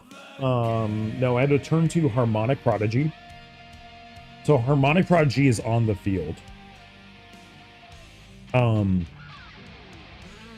move into turn 3 with 4 mana, or turn 4. We're keeping Prodigy in our mole, yes, definitely. So what I had was Harmonic Prodigy on the field. I had 6 mana. I had Molten Duplication in my hand. I saw through the Matrix, and I truly channeled Clark. I cast Molten Duplication on my Harmonic Prodigy, cast Celes. That puts 3 Celes triggers onto the stack, okay? So I Celes, discard 1, draw 2. Discard 2, draw 3, okay? So I've drawn 5 cards this turn. On the next turn, keep in mind that the copy of the Harmonic Prodigy is now dead. I have Celes and Harmonic Prodigy on the battlefield and nothing else. I cast Saw in Half on Celes, putting Celes into my graveyard. Putting 2 copies of Celes, 2 token copies of Celes onto the battlefield. One of them dies to the Legend Rule. Then, both Celes's trigger, though, go on the stack. And since there was a Harmonic Prodigy, I had 4 Celes triggers on the stack. Discard 3, draw 4. Discard 3, draw 4. Discard 4, draw 5. Discard 5, draw 6. That was an example.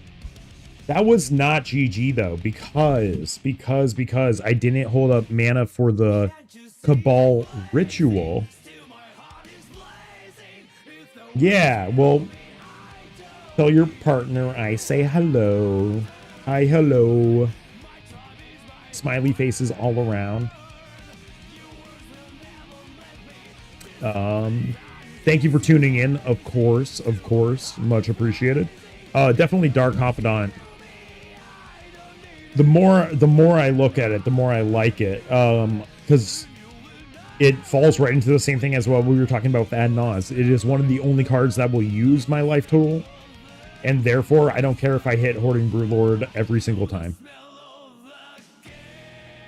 Salute, partner.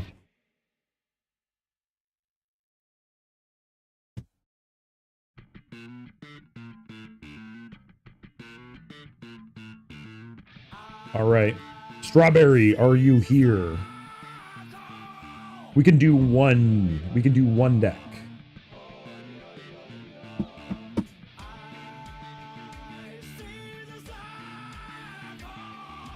Great. I'm gonna go touch grass after this so we can do one deck right now. Could you please resend your link in chat?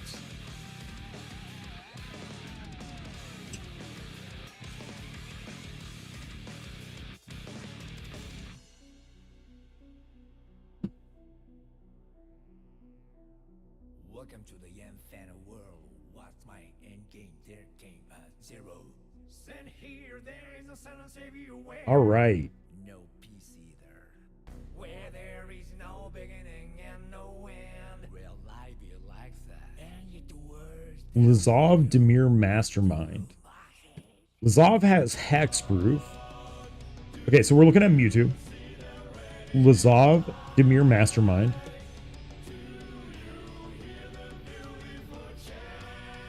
Hang on, let me save this. I'm going to pause the music for this.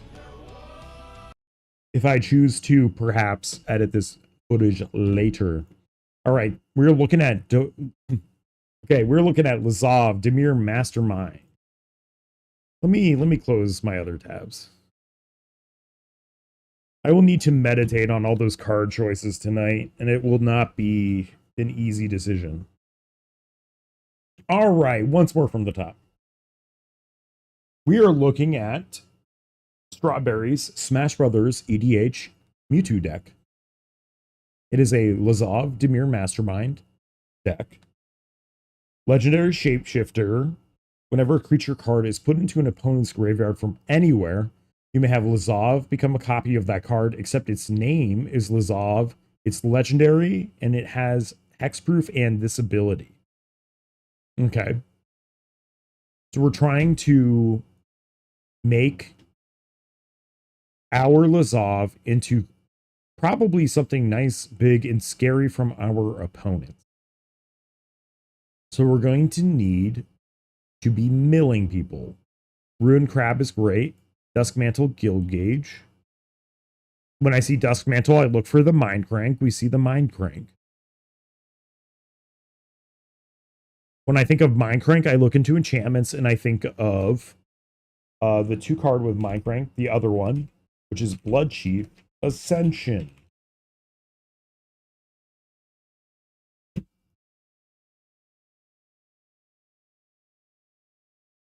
So Blood Chief Ascension is a really good choice. It 2 cards with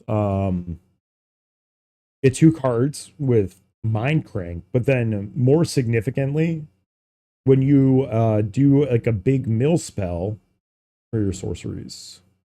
When you do a big mill spell, this will finite kill people too. Memory Plunder. I've never seen this. May cast instant or sorcery from an opponent's graveyard without paying its mana cost. That's pretty cool. I like that this has the really helpful pip requirements. There's another cool one. Reenact the Crime. Now, this is not necessarily better because of its pip cost being much more restrictive, right? The hybrid pips are much easier to pay for, but Reenact the Crime is any non-land card. So this means you also get the ETBs. Memory and Plunder, I would be thinking of what is like the highest value instant or sorcery that one of your decks will put into the bin. That will probably be like an extra turn spell, knowing your deck building.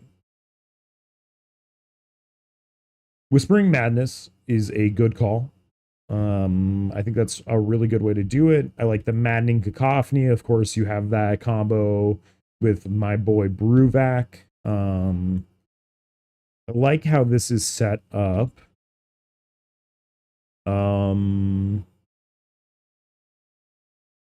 Let's see. Millstone. I think Millstone is probably a little bit slow. One thing I'd be thinking about with Millstone is when are you down to pay 2 mana to mill only 2 cards?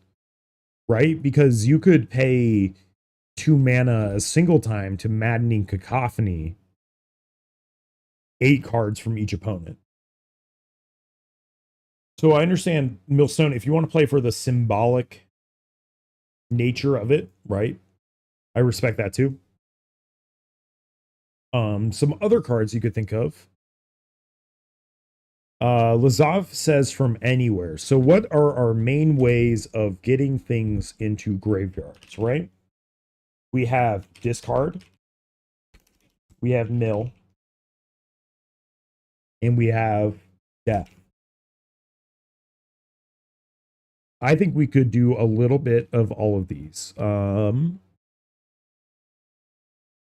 Since you have such a high density of mill, something like a mesmeric orb would go really hard.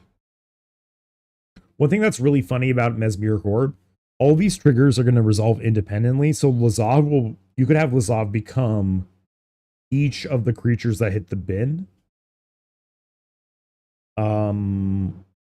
Oh yes, and you're playing Sir Conrad. Okay, I meant to mention Sir Conrad. So I feel like Sir Conrad is the card that's going to like kill your opponents most often. In terms of finite, and then your infinites will be with Mindcrank. Then Mindcrank with Sir Conrad is a non-deterministic win between the two of those. I like the Treasure Cruise for value. You could also be thinking of like really all of the Delve cards go pretty hard for you. Now, I have a hard time ever recommending Geth. I used to play Geth thinking that it would help me out more than it did. The issue is you need to, one, have a high value creature in your opponent's graveyard. And then after that, you need to be able to get Geth onto the field, which is 6 mana. And then after that, you have to activate Geth. So the conditions need to be met that you pay likely 6 mana to put Geth onto the field. And then an opponent has something worthwhile to steal in their graveyard. And then you have to pay not full price, but full price plus 1 to get your opponent's thing. So I'm not really a Geth believer. The one thing that is really awesome about Geth, though, is getting those artifacts from your opponents. Right? Because you can chain artifacts somewhat, right?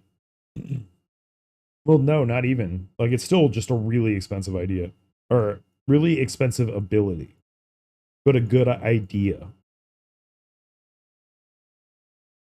When Mirko Voss deals combat damage to a player, that player reveals cards from their library until they reveal 4 lands and put those cards into their graveyard. That's a lot of lands. That's pretty sick. Consuming Aberration is one of those goated cards that is so unfortunately slow. I'm definitely not saying remove it, but Consuming Aberration is the most feast or famine card. It will either win you the game or it will it'll time walk you and you'll lose on that same rotation. But I love Consuming Aberration. We really need Consuming Aberration as commander, right? That's what Umbrus wants to be. Umbrus wishes that it was Consuming Aberration. Literally is designed in the same way. Now, I understand that you want to... Well, let's look at our creature types. Or... yeah, 17 creatures, never mind. I was going to say Cheeky Umbrus one of, but nah, that's not your thing in this deck. But anyways, Umbrus is a cool commander too. If you ever want to play Nightmares and or Horrors. So we have... I mean, we have a lot of really good mill pieces. We have a lot of combos in here. So then it's a matter of putting our A-B combos together. We have Imp Seal, Vamp Tutor, Mystical Tutor. So I think this should be running pretty well. Geth, I would be concerned about the Mana Vault again. You have insane card draw with Sphinx. It looks like we are not putting any of our own creatures into the yard, nor are we reanimating them, except for like a cheeky Animate Dead. Right of the Dark Realms, we're trying to steal more than res from our own. What is the best hit for Evil Twin? Oh, okay. So, what is it called? Is it stunt double? No, that's not it. That's not it. Scryfall. Enter as copy. Graveyard. It's a 5-mana card. Body double. Body double. Body double goes really hard in this deck. I'd probably do like body double over death, maybe, because they're going to do something very similar.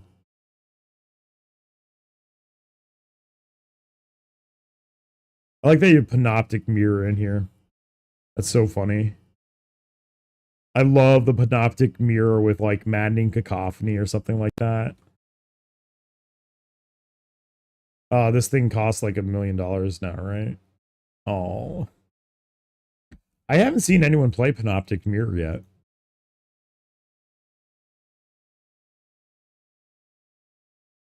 Makes me kind of sad.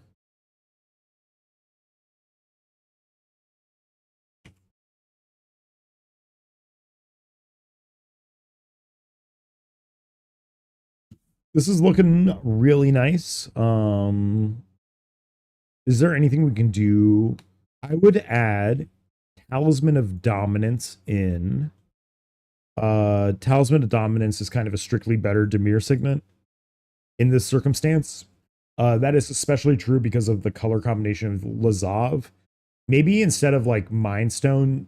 Okay, so with Thought Vessel, I don't think you're going to get to maximum hand size in this deck. I like the utility of Mind Stone, but maybe instead of Thought Vessel, it would be a good Talisman of Dominance. Then, if we get rid of Thought Vessel, there's actually a really cool combo we could use, which is Curiosity.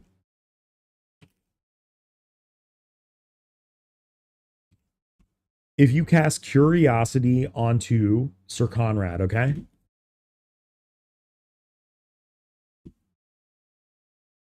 I'm trying to think if you have other reasons to play Curiosity, which you might not. No, you don't have enough evasion, maybe. It's good on Mirko, I guess. But Curiosity plus Sir Conrad is almost draw your whole deck and kill the whole table. Because what happens is when Sir Conrad triggers, he pings the table, you draw 3 cards from damaging each opponent. And then after that, you move to discard. If you don't have a Thought Vessel, you discard any number of creatures until you go down to 7. Then for each creature put into your bin, Sir Conrad is going to trigger. And you're going to draw that many times 3. Then, once you have done that, we're talking about you're in your cleanup step when you're discarding for hand size. After you discard for hand size, and all of a sudden you discard cards, which makes you go positive on cards, you actually have another discard phase after this. So Curiosity plus Sir Conrad is basically another 2-card combo. But it is non-deterministic, but it's hard to whiff. That being said, you have 17 creatures in deck, so maybe I'd say probably 20 creatures is where you could add that combo. That might be cooking a little too hard. I'm just trying to think of if there any other way that we could add just a little bit more repeated value. Maybe I would just add like a Mystic Remora. Now let's count your mana sources. 1, 2, 3, 4, 5, 6, 7, 8, 9, 10. You have 10 pieces of ramp. How are we casting Time Stretch or Rise of the Dark Realms? We have Dark Ritual, but that's about it. are we going to have enough cards in our own graveyard to support a Cabal ritual?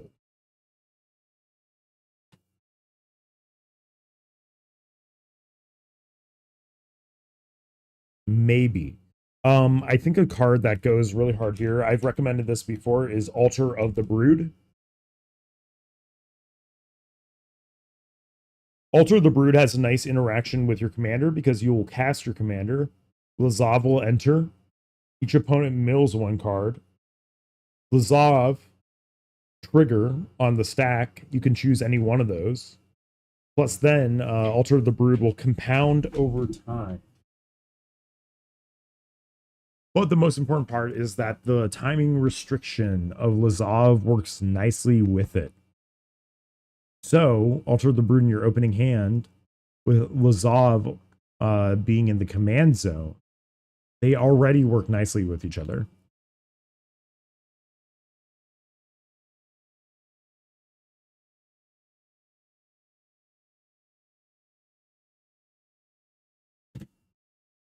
Nice. Cabal Ritual's good. I'm hoping you have enough cards in your graveyard, but you are playing 25 instants and sorceries.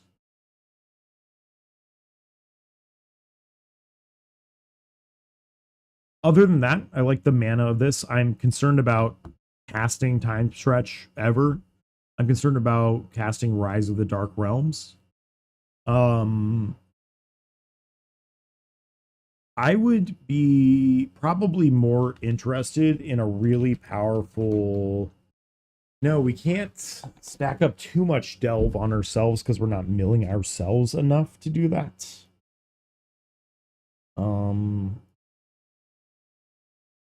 Yeah, I like the idea of time stretch, but honestly, I would probably just run one of the 5-mana time warps.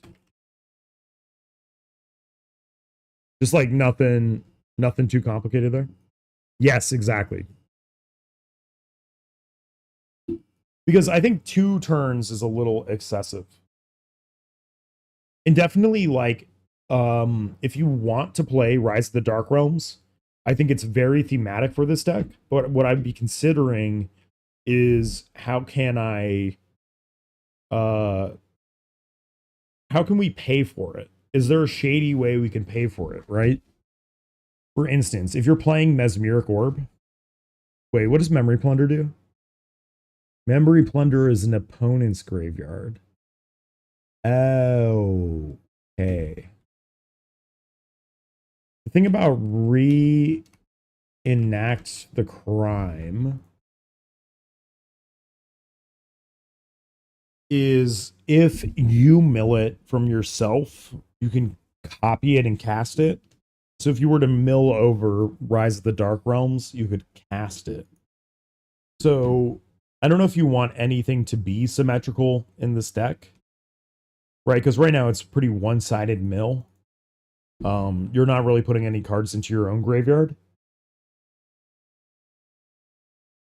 Yeah, I would just be considering if that might be a way that you could cast some of your higher cost stuff. But right now, Memory Plunder just feels a little clunky to me.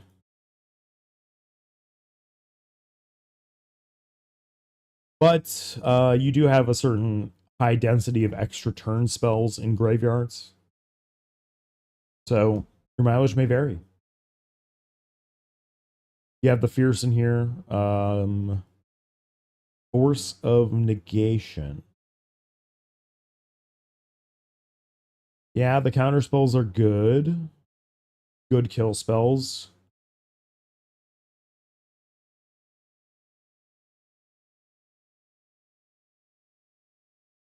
Yeah, I don't know. Do you have any questions? I like the fish. I think your card draw situation will be nice and smooth.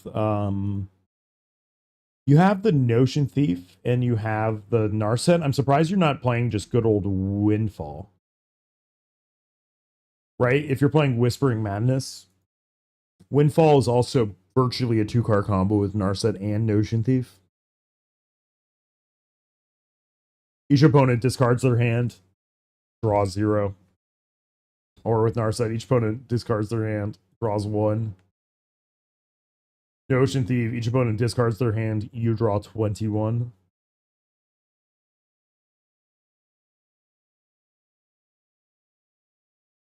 But very cool stuff.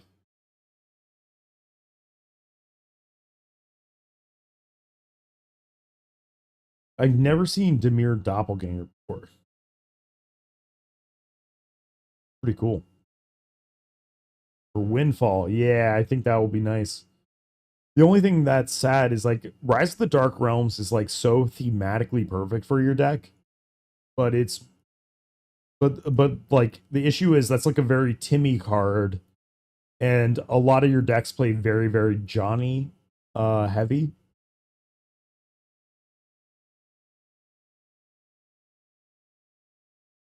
But yeah, this looks like fun. I'm a big mill player. I love mill. Mind Skinner is so goddamn cool.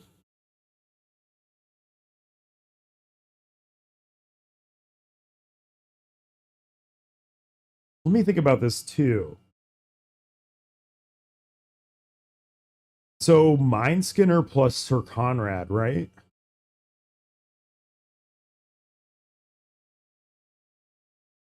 Mind Skinner plus Sir Conrad. Let me think about this interaction.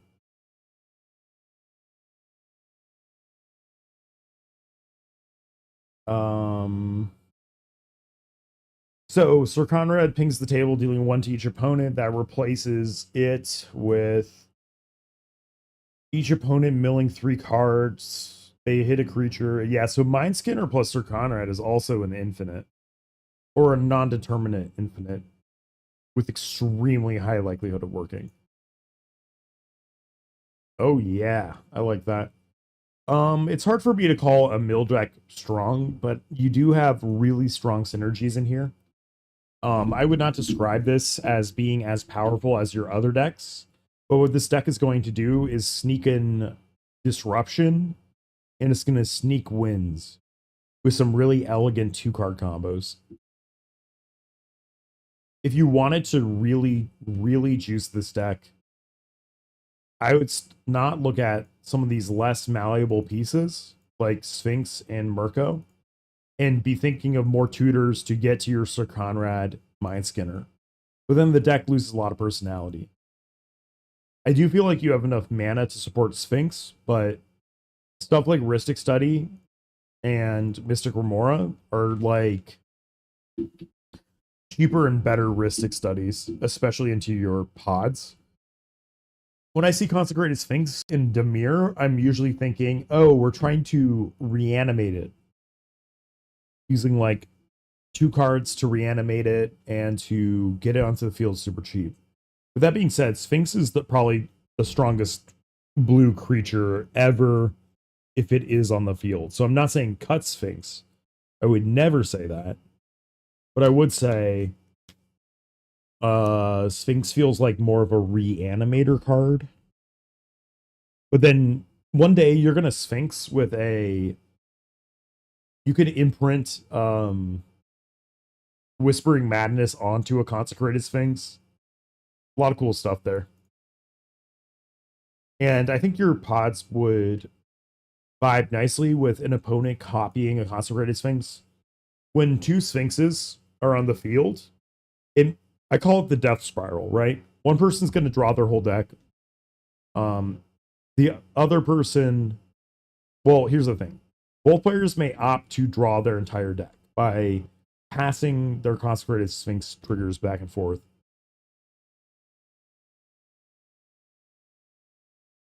But anyways, yeah, this is looking good.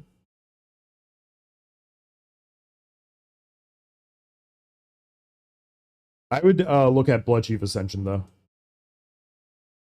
Bloodchief Ascension also just makes Bloodchief Ascension will make the games end really quickly.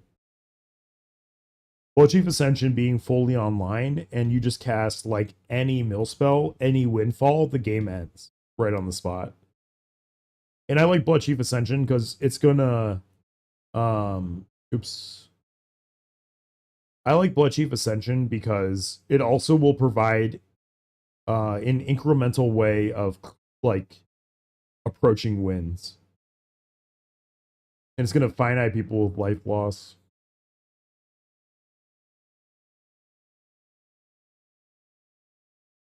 All right. Do you have any further questions? I do not have time to do one more, unfortunately.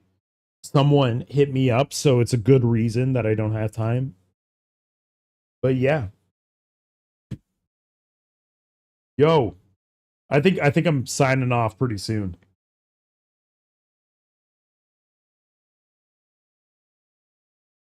But I am. I think I get to have my cake and eat it too by touching grass later tonight, which is nice. I didn't find any additional spice really. For me, I'm just gonna have to really laboriously think about how am I going to cut cards. I need to cut cards, and it's really, really hard for me. But anyways, was a pretty chill day. A little bit of a low energy day for me, just because my day yesterday was so hectic. And my voice is very sore from shouting at my friends over and over again. Yes, I will assign you homework. If anyone can tell me what to cut for Smothering Tithe, let me know. It might end up being cleansing meditation, but I also don't want to run soul partition. Oh, fuck. Okay. I will write one more spicy card. And then I'm actually headed out. Destroy enchantment. Colors by commander. We do white because this is a 1-mana Ikoria instant.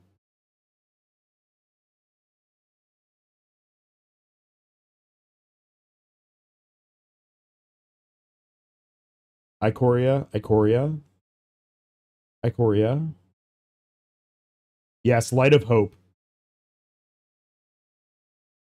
Light of Hope. Do you see also the weird off chance it could fix?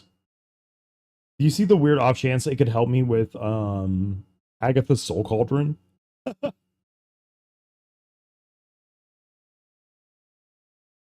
So genuinely, I don't think I'm gonna run into any Grafdigger's cages, even though that would totally wreck my day. But Light of Hope would be nice as a single target enchantment removal. But in any case, I'm moving more towards the silence as interaction pool. Orum's Chant is the other card to put in. All right, those are the two cards I need to put in. Smothering Tithe and Orum's Chant. And with that, I'll catch you all